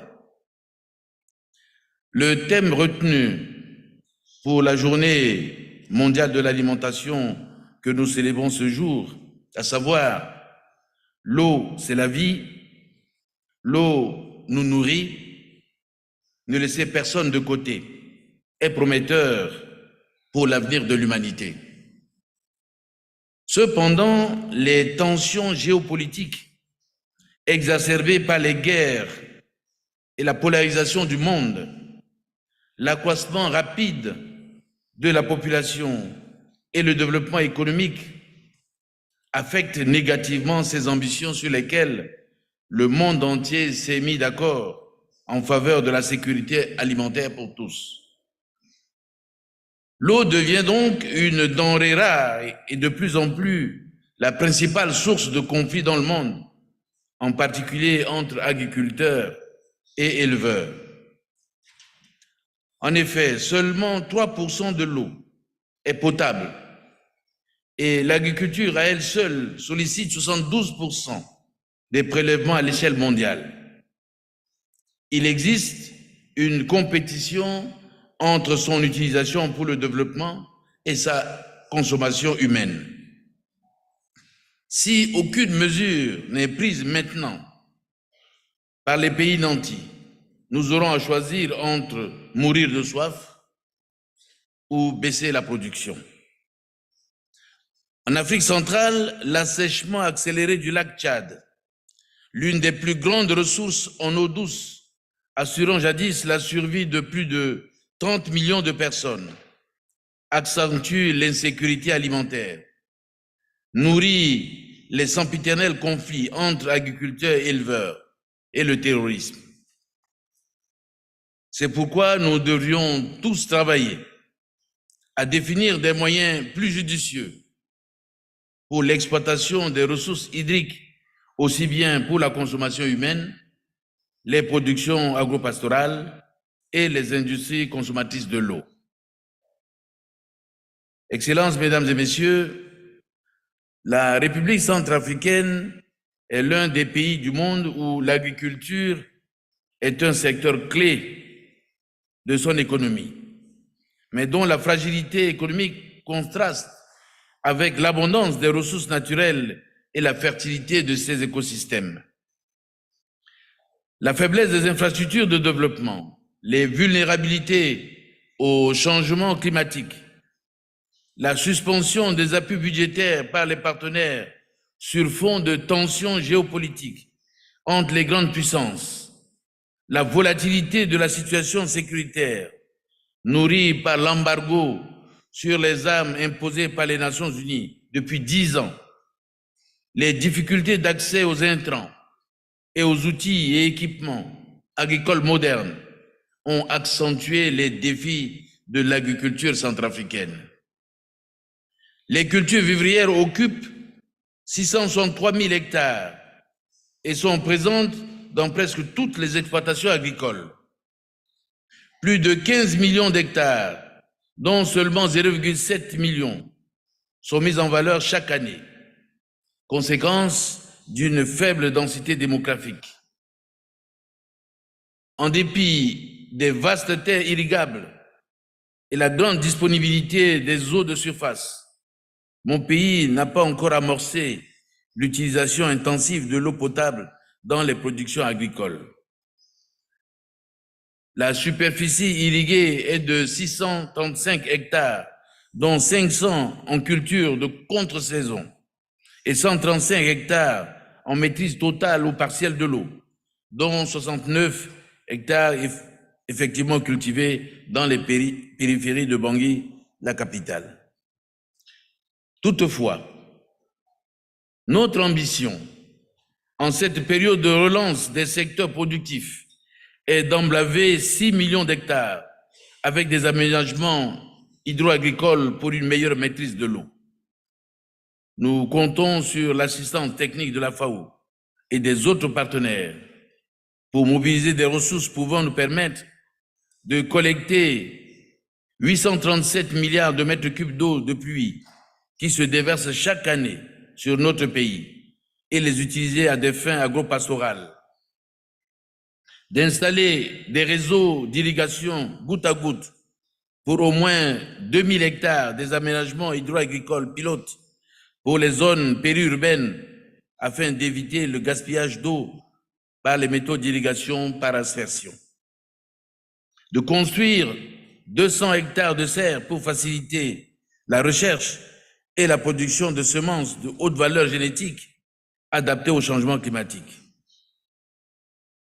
Excellences, Mesdames et Messieurs, je voudrais rappeler que 7 ans après la mise en œuvre du plan national de relèvement et de consolidation de la paix, les impacts des appuis financiers de la communauté internationale commencent à se révéler sur l'économie nationale.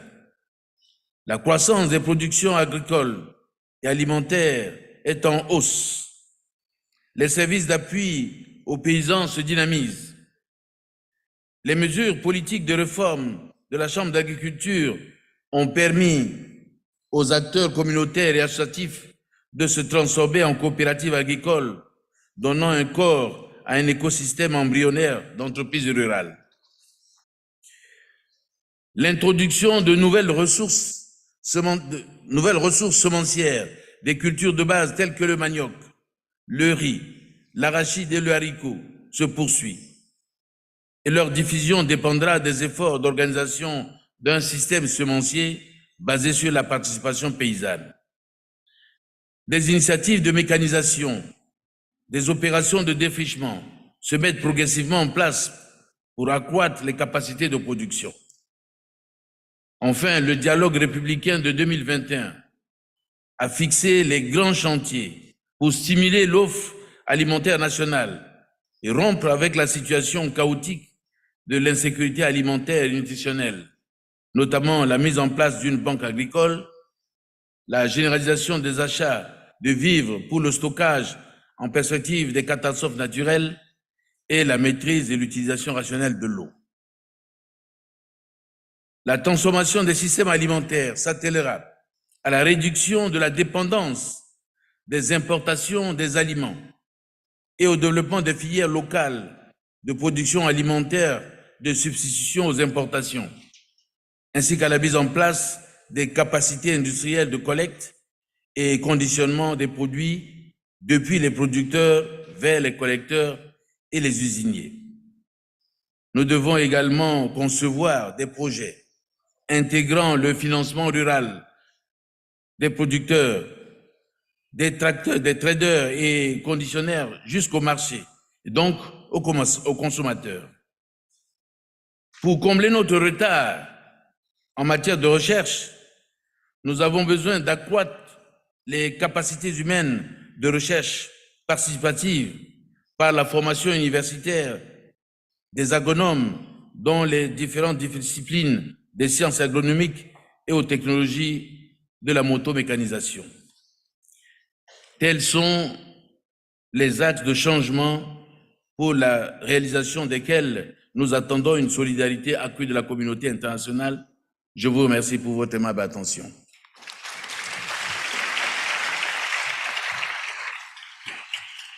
Merci. Merci. Nos vifs remerciements s'adressent à vous, Excellence, pour votre remarquable allocution, mettant l'accent aussi sur l'importance de l'innovation. And now it's time for our third chat, actually on innovation. So I would like to welcome Simon on the stage with two young innovators. Simon, the floor is yours. Thank you so much. Thank you so much. It's so wonderful to see you all. We are standing here on behalf of innovators. Does anyone need a definition? We are nerds. Do we like nerds here? Thank you, one person. So you completely understand what we're here for. We are nerds with hearts. And I think we were all moved by what we heard from the Crown Prince of Jordan, that the arid space between heads and hearts needs to become verdant. Well, guess what? We nerds have that. We take the knowledge of the world and we pass it through our hearts. And the reason why is because we are privileged. So we need to do this as privileged people to speak for those who are not. I have two wonderful advocates for innovation right here to introduce to you. I have Sofia, who is here from Risto Lab, and also I have Bruno from the Bolivian Food Bank. So we are here together, and I have some questions to ask them so you can learn some of what we're doing here at the World Food Forum. So, Sofia, you have had quite a journey with the World Food Forum. Are you able to share with the audience some of your experiences and also the things that we can be excited about for this week? Yes, of course. Thank you, Simon. So my journey with the World Food Forum started with as a participant first. I took part in the Transformative Research Challenge, as I am a researcher by training, but then an innovator by heart. So in 2022, I took part in this, and since then I've gained a lot of networking opportunities, not only with different stakeholders, but also with friends from different countries, different innovators and different researchers. It has been a pleasure to see the tremendous growth of the Transformative Research Challenge this year. And then the World Food Forum for me means more than that, because apart from the Transformative Research Challenge, I took part also in other two opportunities. That was the Youth Food Lab and the Young Scientist Group. So the Youth Food Lab is a bit more about innovation and turning ideas into businesses that can have an impact. And the Young Scientist Group is a group of young researchers that were on stage before me. So the Youth Food Lab is a new incubation program for young innovators, and it is a partnership between the World Food Forum, Wageningen University and Research, and the International Association of Students in Agricultural and Related Sciences. In the program, we received a lot of capacity building, but also opportunities to really share what we're doing with other similar people with similar visions towards sustainable development. And thanks to this, I was able to turn my ideas and the theory into practice.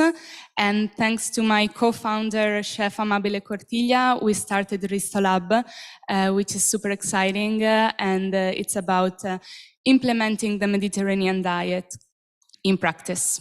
So not only theory, as we always do as researchers.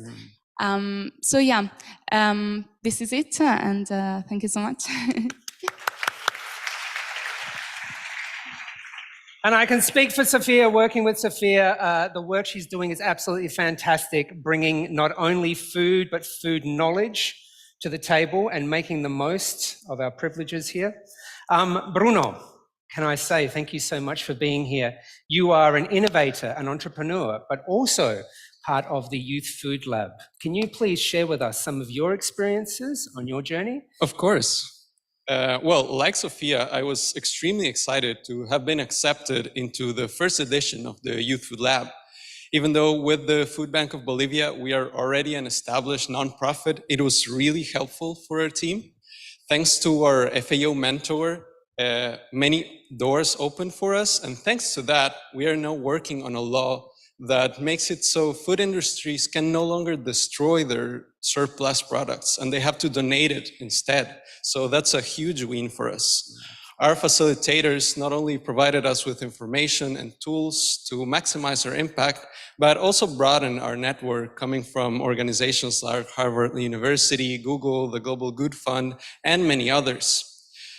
Besides the Youth Food Lab, I'm looking forward to the private sector afternoon on Wednesday, starting with the Startup Innovation Awards. I cannot wait to hear about their innovative pitches and ideas ranging from food loss and waste, very personal interest, to AI-based solutions.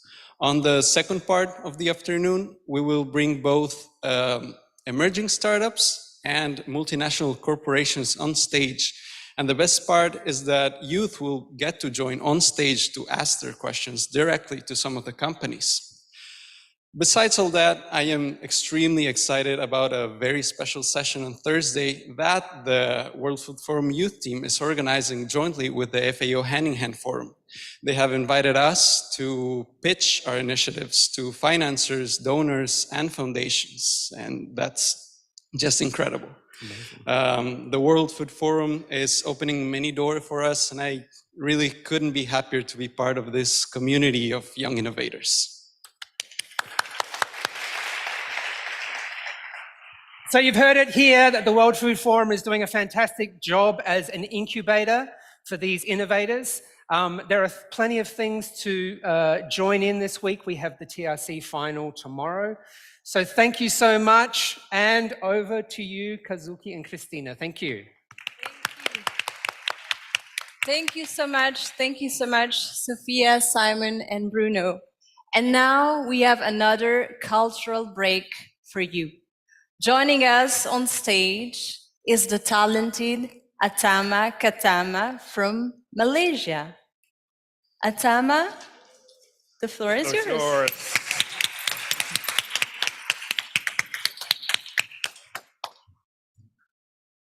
Good afternoon, ladies and gentlemen.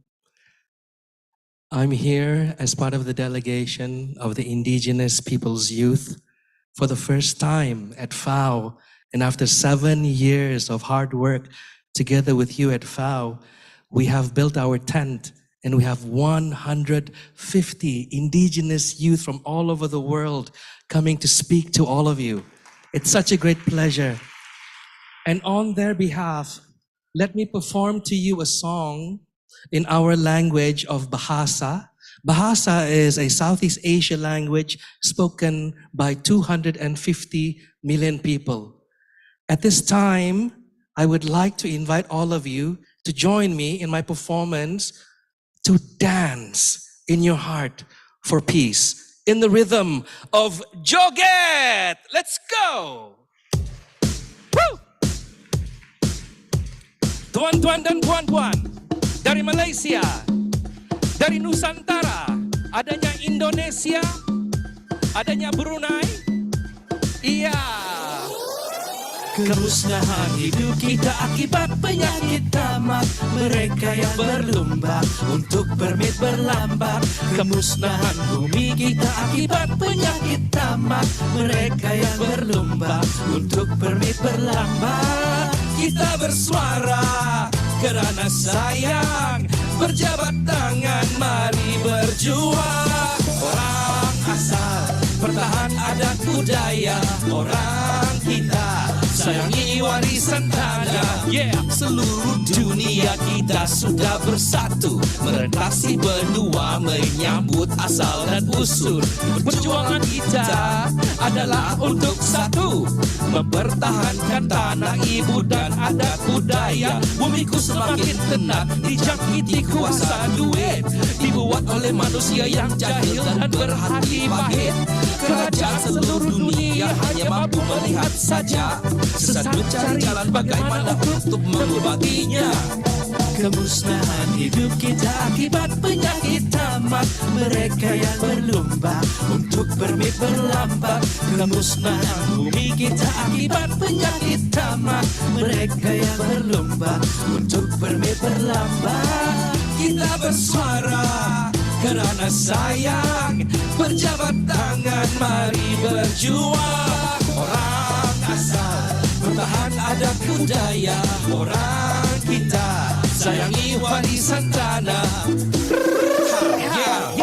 Ada lagi satu penyakit kronik semua, membazir air hingga ia melimpah-limpah. Komoditi keuangan yang melebihi keperluan, maka mereka membina empangan demi empangan.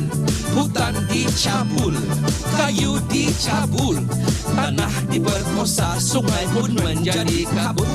Orang kampung jadi takut dan semakin terasa geram, karena Ramadan karena warisan yang sudah tenggelam. Kini kita di pentas dunia, jangan hanya melihat saja, buka bicara bertahan bumi, sambil kita joget menari. Let us dance in the rhythm of peace, in the rhythm of joget.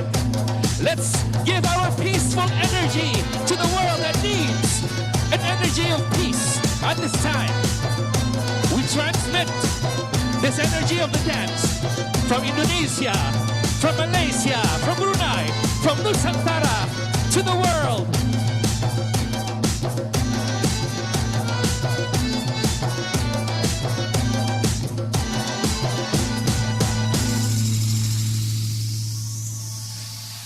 Kemusnahan hidup kita akibat penyakit tamak, mereka yang berlomba untuk berlambak. Kemusnahan bumi kita akibat penyakit tamak, mereka yang berlomba untuk berlambak. Kita bersuara karena sayang, berjabat tangan mari berjuang. Kemusnahan hidup kita akibat penyakit tamak, mereka yang berlomba untuk berlambak. Kemusnahan bumi kita akibat penyakit tamak, mereka yang berlomba untuk berlambak. Kita bersuara karena sayang, berjabat tangan mari berjuang. Orang asal bertahan adat budaya, orang kita sayangi warisan tanah. Orang asal bertahan adat budaya, orang kita sayangi warisan tanah. Give yourselves a big hand, because for that 4 minutes you have transmitted an energy of peace to the world that needs this power of peace from your hearts. Thank you very much.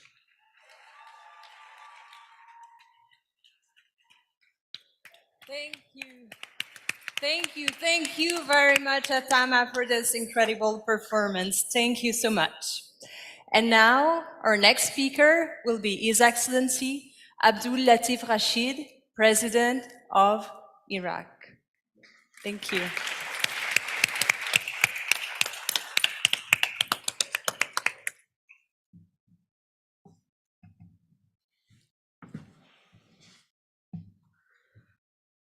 Your Excellencies, ladies and gentlemen, good evening, everybody. It's very difficult to follow all these powerful speeches to speak on issue on this matter. I congratulate all the speakers, but I have written on an issue which is, I think, is very important to world security food security and food, which is water. I want to talk about issues of water issues in Iraq, and I will speak in Arabic.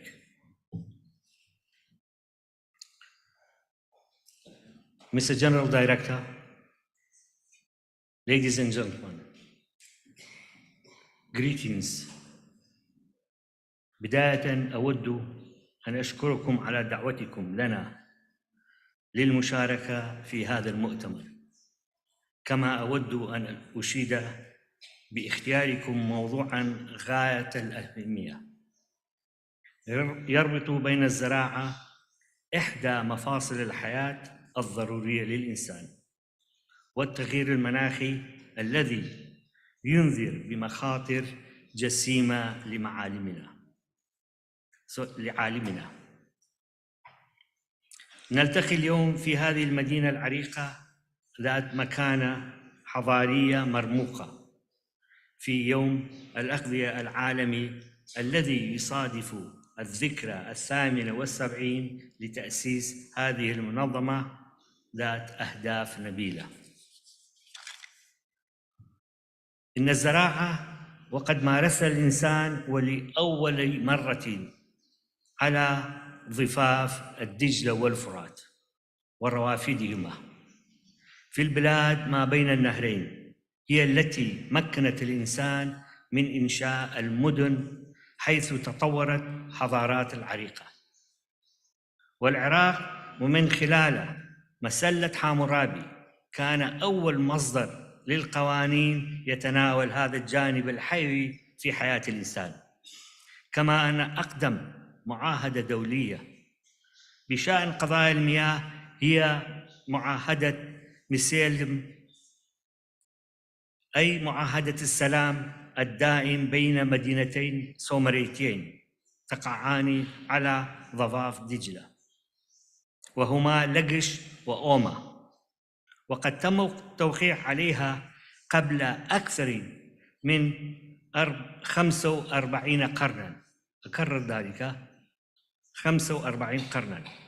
وكان الهدف من المعاهدة حل النزاع الطويل بين مدينتين حول استخدام مياه نهر دجلة. وضعت المعاهدة مجموعة من القواعد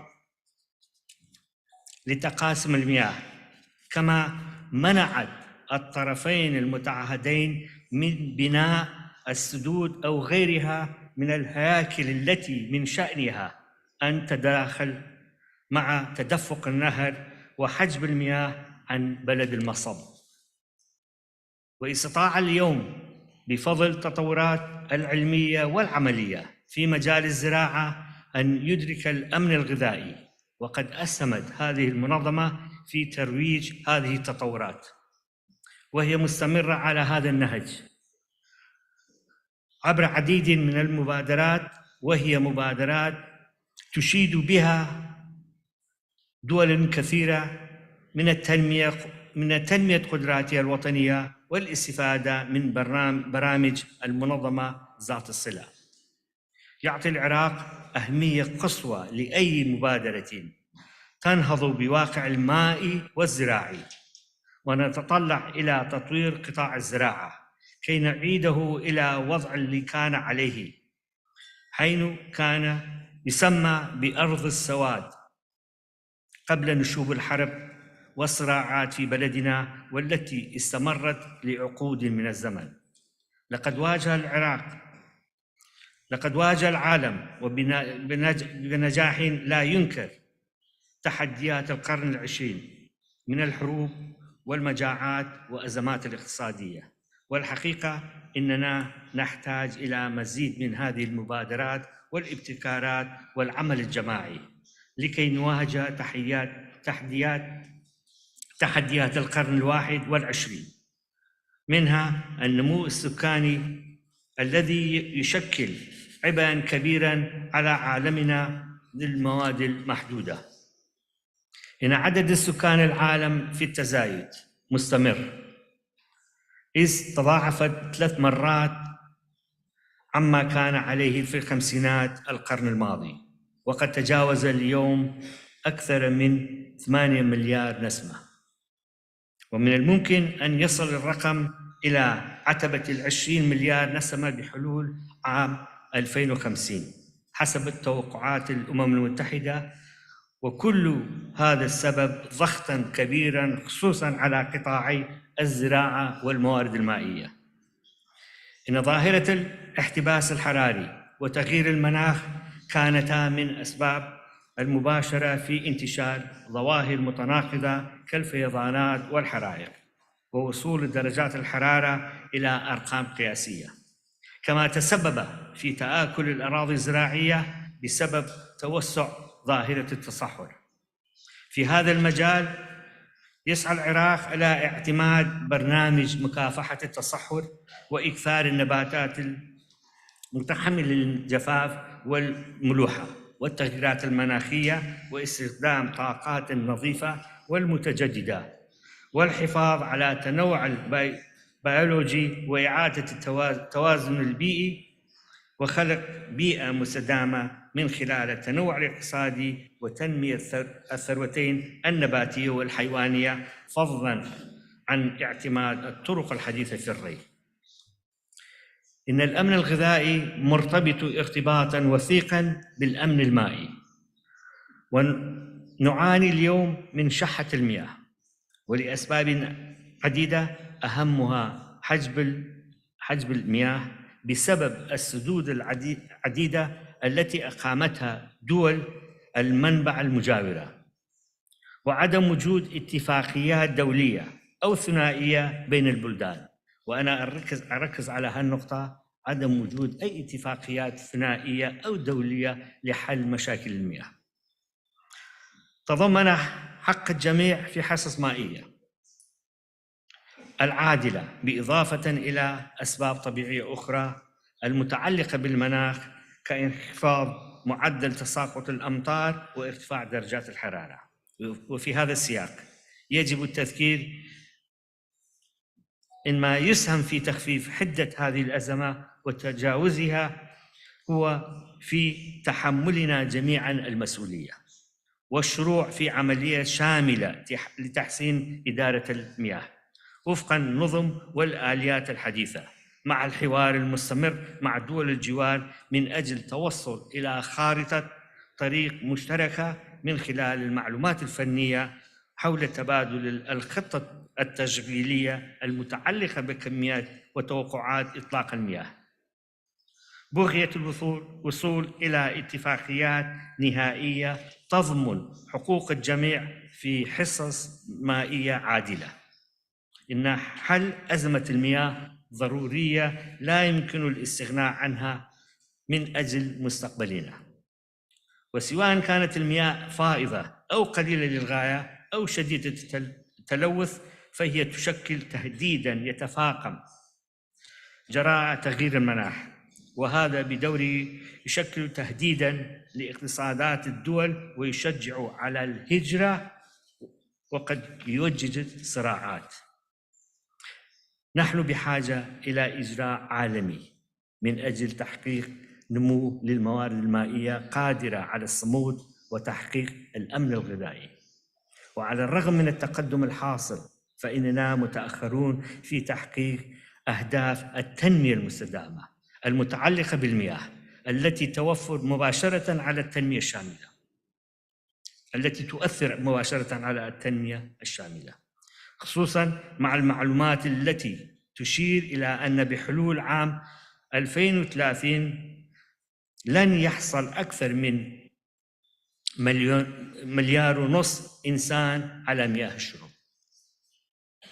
يحتاج قطاع المياه إلى أسباب جديدة للتفكير بشأن المياه وإدارتها، وتساعد عملية تبادل المعلومات الحكومات على تحسين إدارة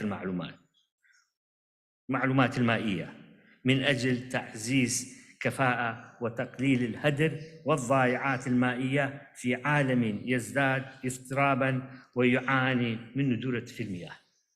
والحقيقة إن العراق ليس البلد الوحيد الذي يجد نفسه في هذا الموقع الصعب، إذ لا يوجد على صعيد الدولي اتفاق ساري المفعول على نطاق واسع وعلى نمط معاهدة لجش أوما الذي أشرنا إليها. لذا ندعو المؤسسات الدولية المعينة وخاصة FAO للعمل معنا للوصول إلى هذا الهدف، وفي صدارتها منظمتكم المقررة منظمة الغذاء والزراعة العالمية، كون المياه شرط أساسي للزراعة والأمن الغذائي. ولا يعني هذا إننا سنقف مكتوف أيدي أمام هذا التحدي الأساسي، فنحن على دراية بصعوبة الوضع، وقد بينت دراسات قمنا بها قبل السنوات إن العراق سيعاني مستقبلا من شحة المياه. سنعمل بجدية مع الدول الجوار وهي دول شعوب صديقة الوصول إلى حلول عادلة ومرضية للجميع، كما سنعمل بجدية للاستفادة من كل قطرة ماء تصل إلى أراضينا، وهذا سيتطلب جهودا كبيرة للعمل على تطوير البنية التحتية وتحديث طرق الري وتشريع القوانين التي تخص قطاع المياه لكي نستعيد الزراعة مكانتها المرموقة، متطلعين إلى مزيد من التعاون من المنظمات الدولية وخاصة مع منظمتكم المقرة في هذا المجال الأساسي المتعلق بحياة وأمن الشعوب والأمن الغذائي. والسلام عليكم وأشكركم.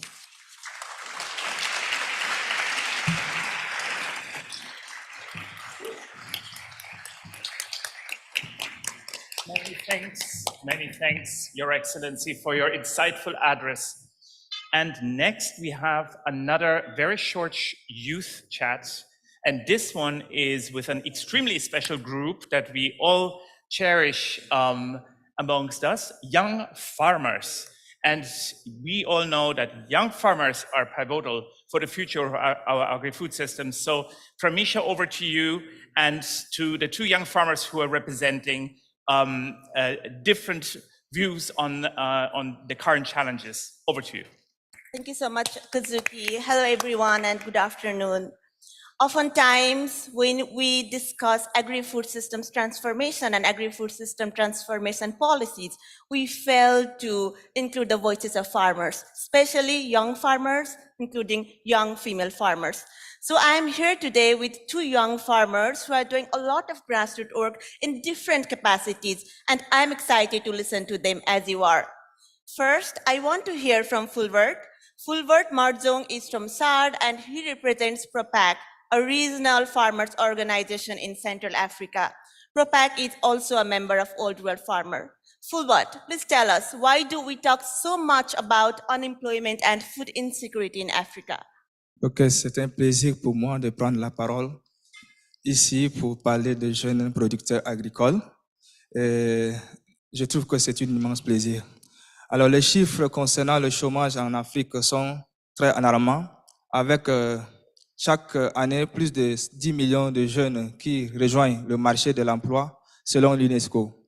C'est pourquoi il est capital d'en parler ici, car le chômage qui touche particulièrement notre jeunesse entraîne la fuite de main-d'œuvre aussi qualifiée et que quantifiée du continent, à l'exemple de migration légale ou illégale. Et nous savons tous que cette migration entraîne de nombreuses pertes en vie humaine dans la Méditerranée. Selon les Nations Unies, le nombre total de migrants internationaux a augmenté, passant d'environ 150 millions de personnes en 2000 à 280,6 millions de personnes en 2020. Ce n'est pas étonnant, car jusqu'à ce jour, l'Afrique n'offre aucune solution convaincante à sa jeunesse. Dans le milieu rural, la plupart des jeunes n'ont aucune qualification en termes de formation professionnelle dans l'agriculture. Il faut aussi améliorer l'accès aux facteurs de productivité en faisant les approches par filière. Rendre accessible le financement à tous les niveaux, doter les jeunes de connaissances spécifiques dans le secteur des compétitif qui est l'emploi vert et les impliquer dans les niveaux de décision.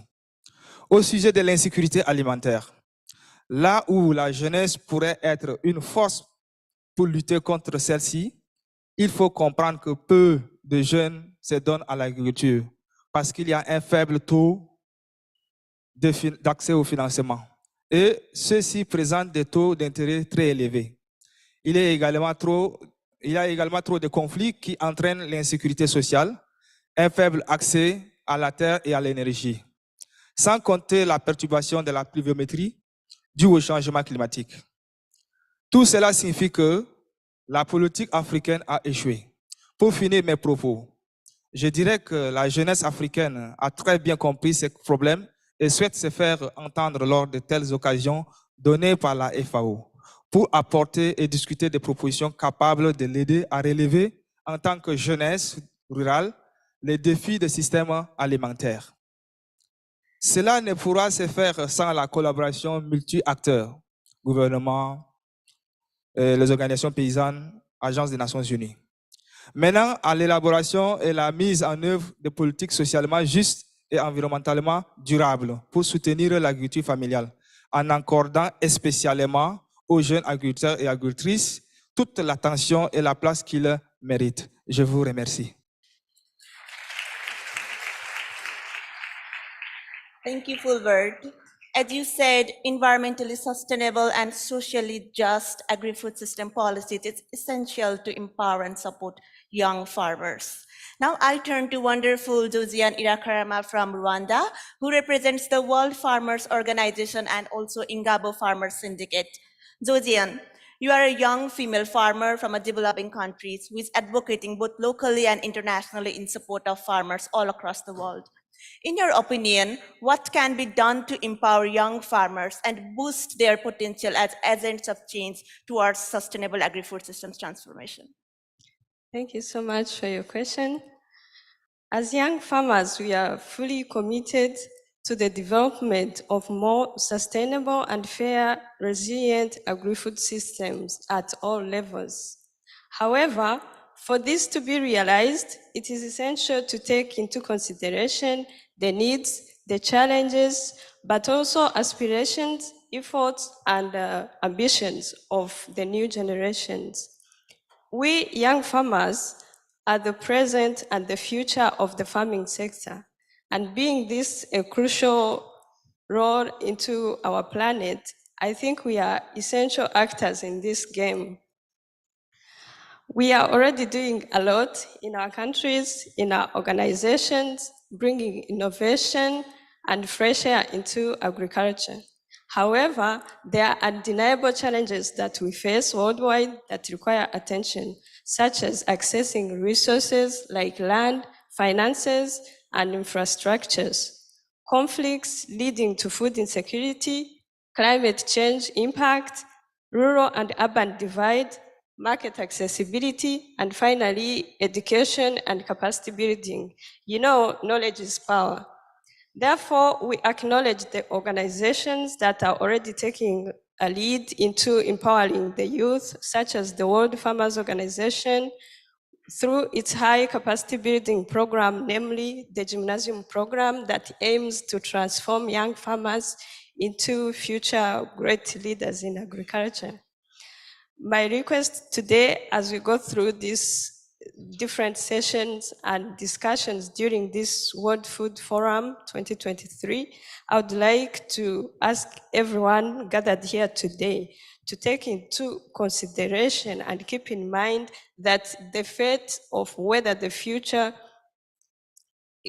we shall have a food secure future planet is essentially into the hands of our young farmers of today. Please remember that. Thank you.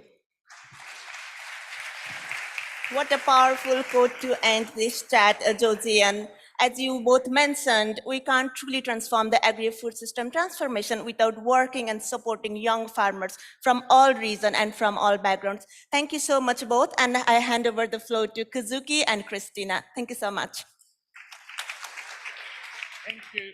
Thanks, to the young farmers for this conversation, and it is so important to hear the perspectives that they have in their daily lives. And now I'm very honored to introduce our next speaker, His Excellency the Honorable Kassim Majaliwa, Prime Minister of the United Republic of Tanzania.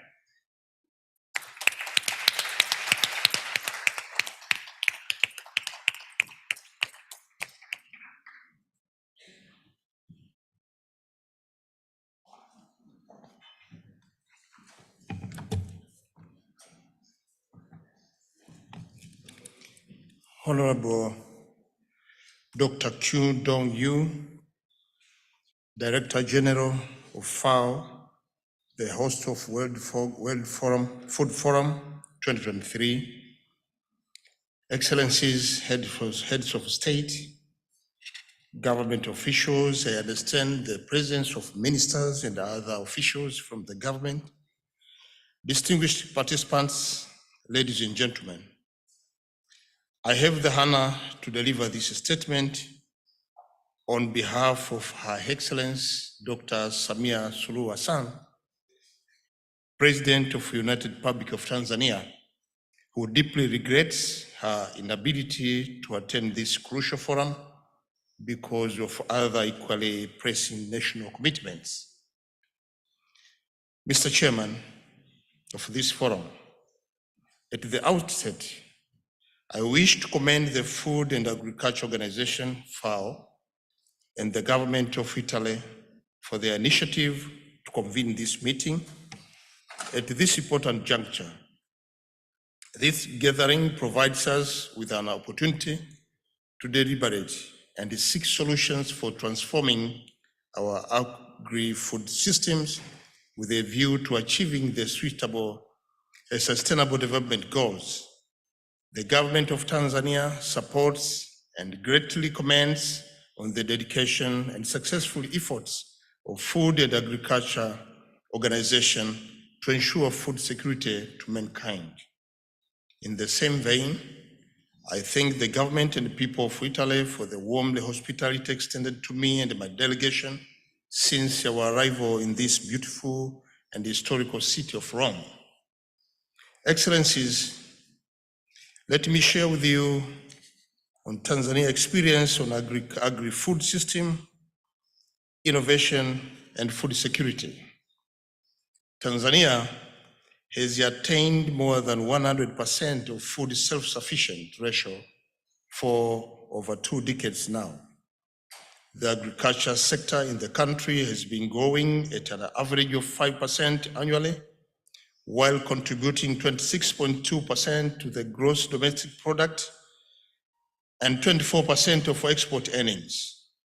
Despite these achievements, the sector growth rate has fallen short of target set by development plans, leading to the development to the Agenda 2030 roadmap to accelerate the implementation of the Agriculture Sector Development Program, Phase 2. The Agenda 1030 roadmap aims to drive sustainable growth of the sector to 10% by the year 2030, from the current rate of 5% by promoting private sector's investment in the agriculture sector. Also facilitate youth and women participation in agribusiness and increase the agriculture export value from the current USD 1.2 billion to US 5 billion.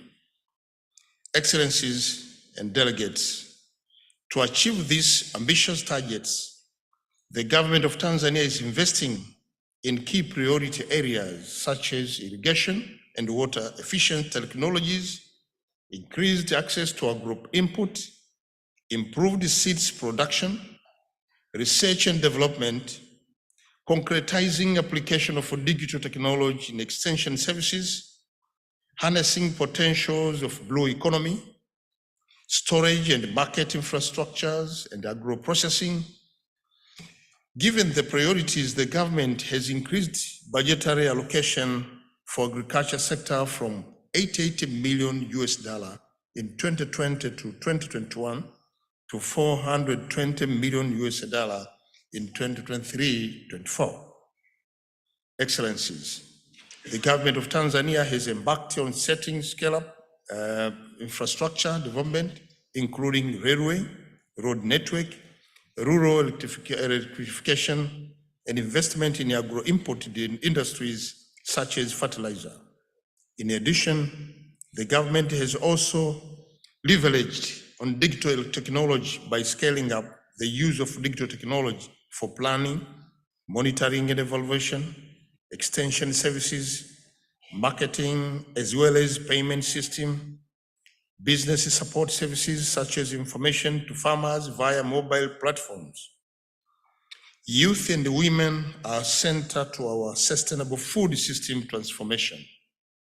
Despite the fact that this group is reliable as a workforce, but faces various challenges, including, but not limited to, negative perception towards agriculture, limited agriculture entrepreneuring skills, poor access to land, limited sustainability to financial services, markets, and modern agricultural labor saving and digital technologies. To address these challenges, President of United Republic of Tanzania, Her Excellency Dr. Samia Suluhu Hassan, came up with an innovation known as Build and Better Tomorrow. Build and Better Tomorrow program intends to facilitate youth and women access to agriculture, land, technology, finance, and the linkage to markets. The program is implemented under public-private partnership through block farming model. The program will generate over 1.5 million employment while contributing to food system resilience. Excellencies and delegates, despite ranking second in Africa in terms of cattle population, livestock-related activities contribute only 7.4% to Tanzania GDP, and the growth of the livestock sector at 2.6 is low.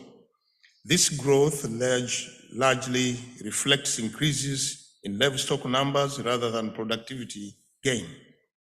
The government of Tanzania is investing in livestock sector by improving access to livestock breeds with a high productivity, strengthen pasture and water services, strengthen animal health, improve extension services, strengthen livestock research and training services, value addition of livestock products, strengthen the national ranching. On the fisheries sector, the government is working on building a robust public-private sector private partnership, promote adaptive management to have sustainable fisheries and resources, ensure research-oriented extension services and other related technical support are provided to the fisheries sector, establishment, breeding programs and centers for raising the product of freshwater and marine farmed species. Harnessing potentials of the blue economy, the government of Tanzania is promoting both catch fish and aquaculture, constructing a new fish port, promoted a joint venture in deep sea fishing, promoted fishing cooperatives for small fishermen, promoted investment in fish cage farming, promoted seaweeds production among coastal communities. In Tanzania, water also is a life. Water is food. Without water, we cannot afford to go through those programs we are talking about. We put into the priority so that water is carrying our lives. Mr. Chairman, Excellencies, distinguished delegates, ladies and gentlemen, in conclusion, let me reassure you of Tanzania's firm commitment to strengthen its relations with FAO and other stakeholders, and our readiness to continue to address issues related to agriculture, livestock, and the blue economy in order to ensure food security, increase incomes, create jobs, and promote sustainable economic development while safeguarding the health of our planet. Asante sana, grazie mille, Thank you so much. I wish you fruitful deliberation.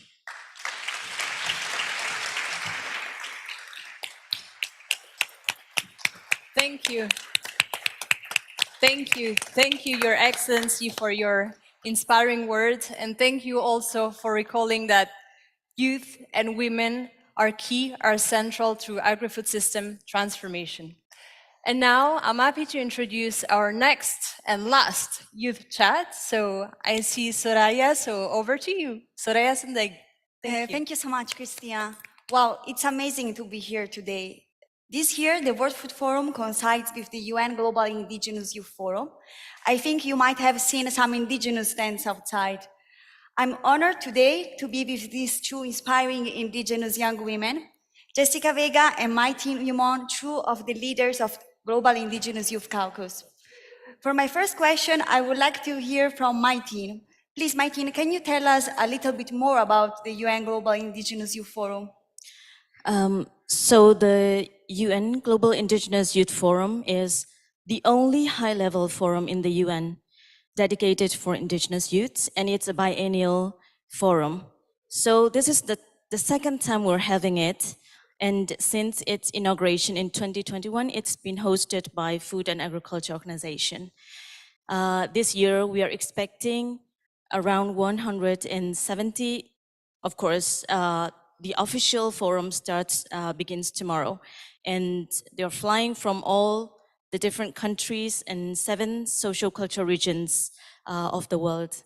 So we indigenous peoples, we have been at the forefront of the climate crisis, and despite centuries of colonization and systemic marginalization, we have not given up, and we're still here as guardians of the planet. During the forum, we'll be meeting with scientists, policymakers, member states, and key actors to have our voices heard from the ground.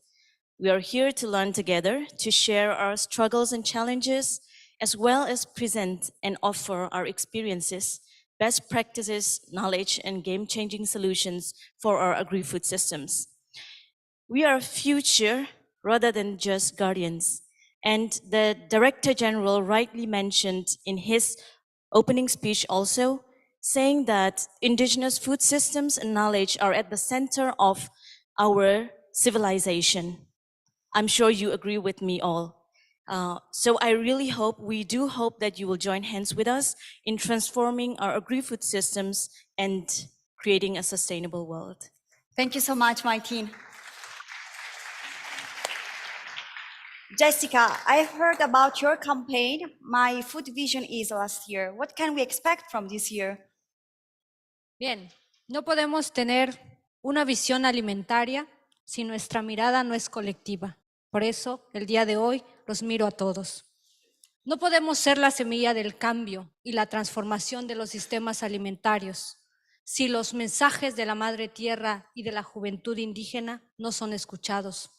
Este año, la ambición es ser el eco intergeneracional del legado de las y los mayores, ser el eslabón de los jóvenes como un acto de responsabilidad hacia las próximas 7 generaciones. Somos jóvenes indígenas de las 7 regiones socioculturales que buscamos acciones reales. Somos los líderes de la transformación que nuestro planeta necesita para que realmente los sistemas agroalimentarios se transformen. Por ello es necesario hablar sobre el daño y el dolor que estamos causando a nuestra madre tierra por el sistema capitalista y extractivista, el genocidio moderno y el uso excesivo de productos químicos, pesticidas y tóxicos que nos siguen dañando. El colonialismo verde, esta es una transición de falsa mitigación y debemos responder con acciones reales ya. Detener la violencia, la biopiratería y luchar por la protección y el respeto y salvaguardar nuestros sistemas alimentarios indígenas suena todavía a un gran desafío. Pero este año también les vamos a repetir que nuestro compromiso es hacer que nuestras voces se escuchen fuertes y claras. Este es el momento. Estamos listos para ser la semilla del cambio y florecer en la reconciliación y la reparación de los daños generacionales e intergeneracionales. Thank you so much, Jessica, really, thank you. Your passion and commitment will play a crucial role in the outcomes of this forum, and thank you both for answering both of my questions. Your voices are a driving force for positive changes. Ladies and gentlemen, this is just the beginning of what seems to be a promising and engaging transformative dialogue. Please join us in the coming days as we explore these issues, share experiences, and last but not least, we work together to work a more sustainable and food resilient future for Indigenous people's food and knowledge system. Let's make the most of this incredible opportunity. Thank you, and back over to you, Christina and Kazuki. Thank you so much. Thank you. Thank you so much to the Indigenous youth for giving us a bit of a glimpse on what is going to be discussed during this important Global Indigenous Youth Forum this week. And with that, we are coming to another cultural break. Absolutely, absolutely. So joining us on the World Food Forum stage is the talented Liberian singer, Monrovia.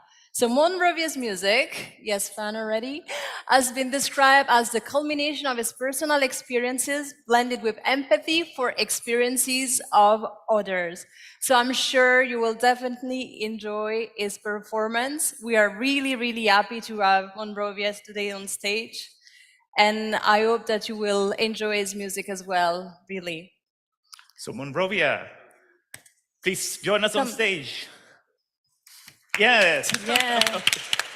Thank you.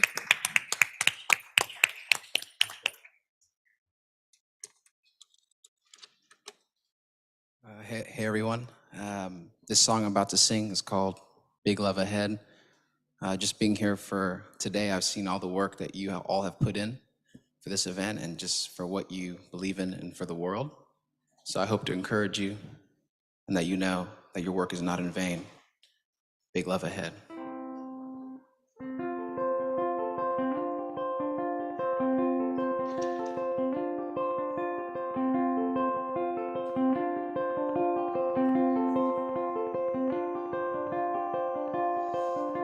Big love ahead, mountaintops you're scared. Big love ahead, mountaintops you're scared.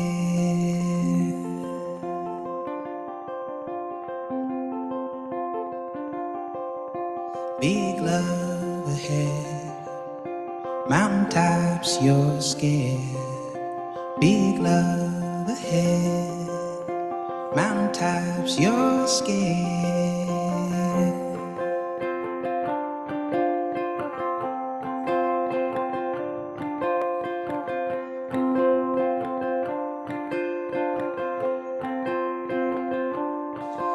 And you thought that you didn't deserve it.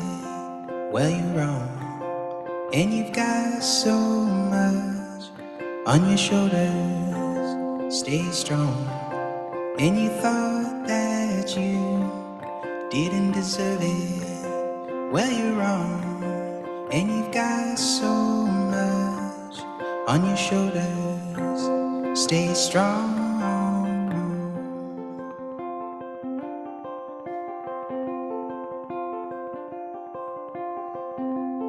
I saw you smile for the first time, and I hope it lasts a while now. If you fall, I'll catch you. You've been lost in a canyon. Big love, big love ahead. Mountaintops you're scared. Big love ahead.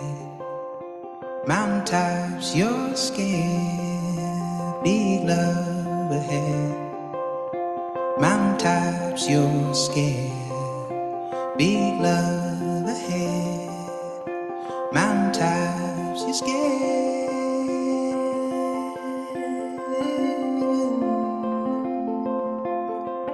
You're scared.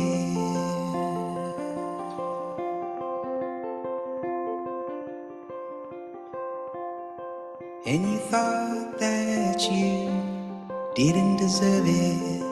Well, you're wrong. And you've got so much on your shoulders. Stay strong.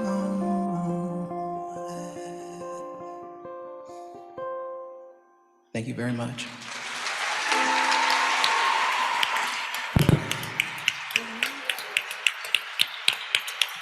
Thank you, Monrovia. Thank you, it was beautiful. Thank you very much for sharing your passion and your art with us. Thank you.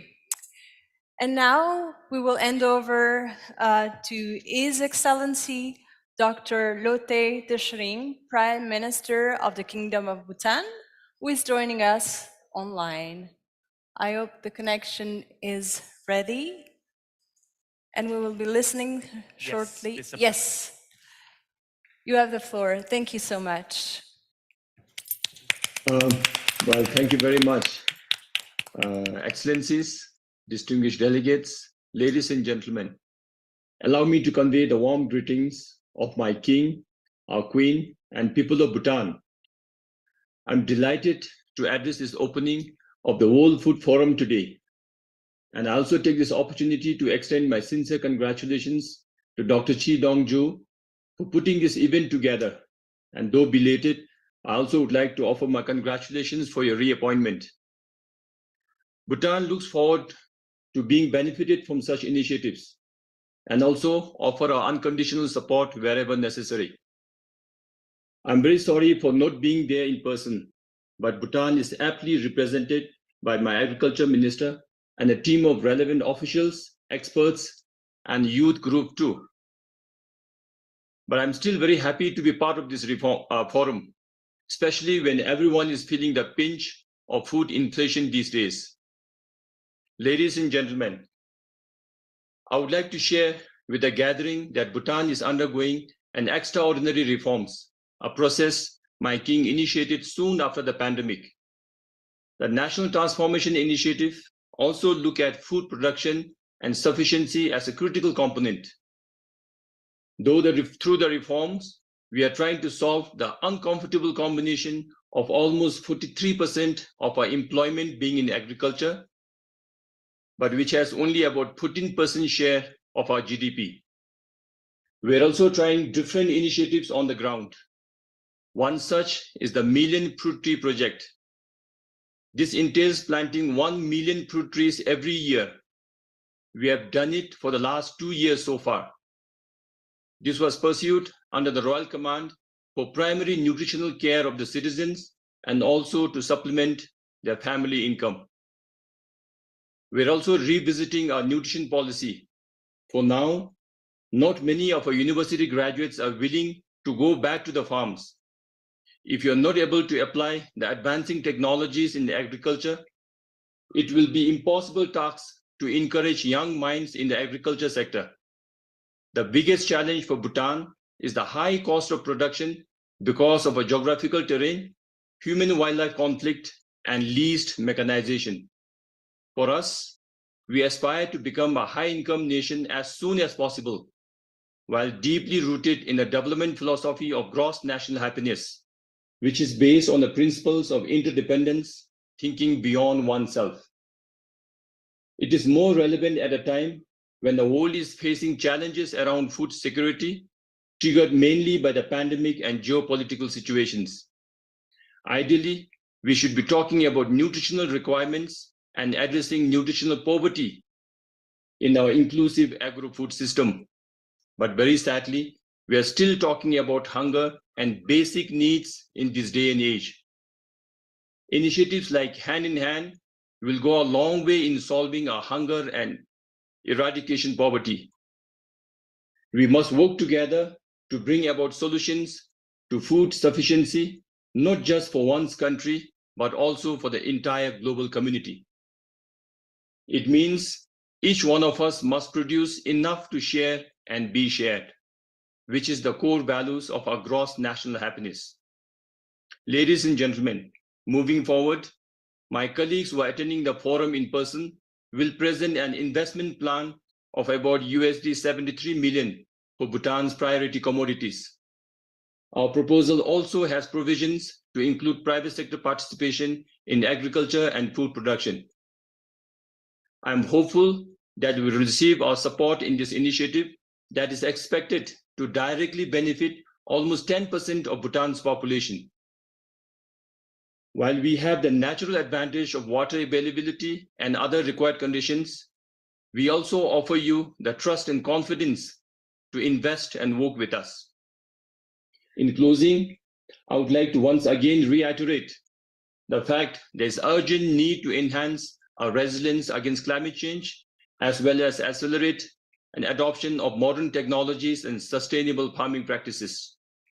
This will happen sooner if you all believe that we must achieve food sufficiency and sustainability for everyone beyond ourselves and our countries, for which World Food Forum is the right platform. Wishing you all a productive and impactful discussion. And once again, thank you, Dr. Chi and the team, for the opportunity for Bhutan to be participating in this event. Thank you very much, and Tashidele. Thank you. Thank you, Mr. Prime Minister, and I'm sure your words resonate with all of us. And now I have the pleasure to introduce Her Excellency Jutta Urpilainen, European Commissioner for International Partnerships, who has kindly recorded a video for us here. Commissioner, you have the floor.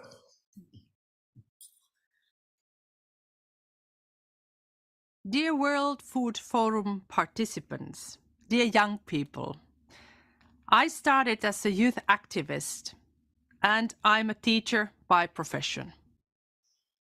Because of this experience, I believe that young people can lead us to a fairer, greener and more sustainable future. You have chosen important theme for this year's forum, transforming agri-food systems to accelerate climate action. Globally, our current food systems are broken and need urgent fixing. Food insecurity and hunger are on the rise. The international community must commit to feed everyone while minimizing greenhouse gas emissions and pressure on environment. In Europe, we have created a solid policy framework for action.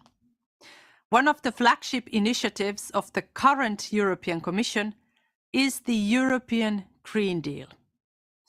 As part of it, we adopted the Farm to Fork strategy in 2021. EU and its member states, together as Team Europe, are committed to advancing food security, sustainable food systems, and resilience with our Global Gateway investment strategy. Together, we have pledged 18 billion euros for this purpose until 2024. Dear friends, multilateralism is essential in reaching zero hunger.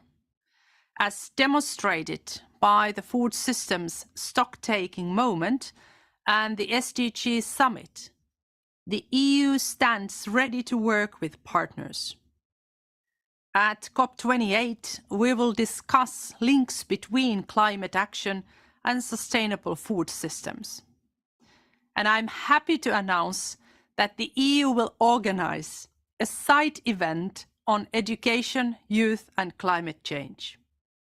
Empowering youth is my mission. 1 year ago, we launched the first Youth Action Plan in External Action. It is about concrete actions to involve young people in decision-making and give youth a say in topics that matter to them. Global Gateway investments also put emphasis on supporting young farmers and agri-entrepreneurs. Dear friends, the international community has the means to overcome the challenges before us.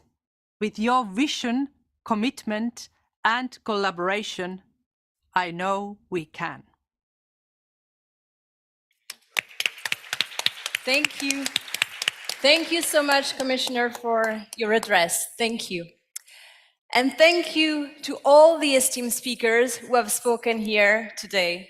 It is really heartening to see many perspectives coming together to transform our agri-food system and accelerate climate action altogether.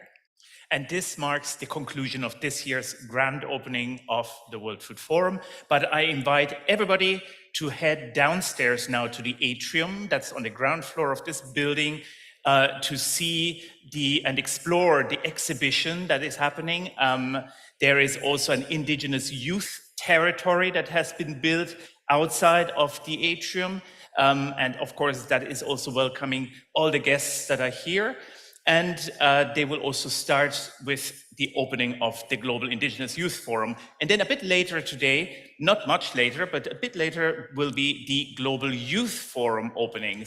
And that is going to be marked with a concert, also on the ground floor, right next to the exhibition place in the Sheikh Zayed Center. So you're all welcome to join us there. And we are looking forward to a lot of engagements through this entire week. Absolutely, Kazuki, absolutely. We are sure this is going to be an impactful week, and we wish you the most productive conversation and, of course, inspiring sessions. Thank you to all of you. And now, once again, the anthem of this year, and thank you. See you downstairs.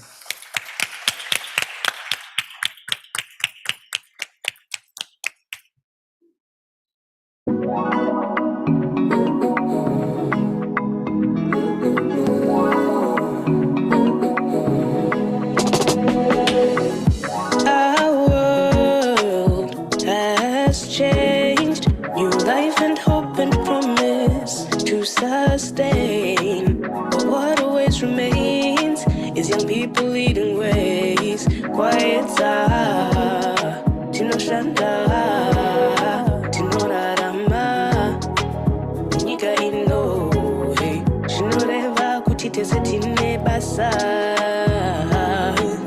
La promesse est de propager le monde entier. Notre responsabilité de créer l'égalité.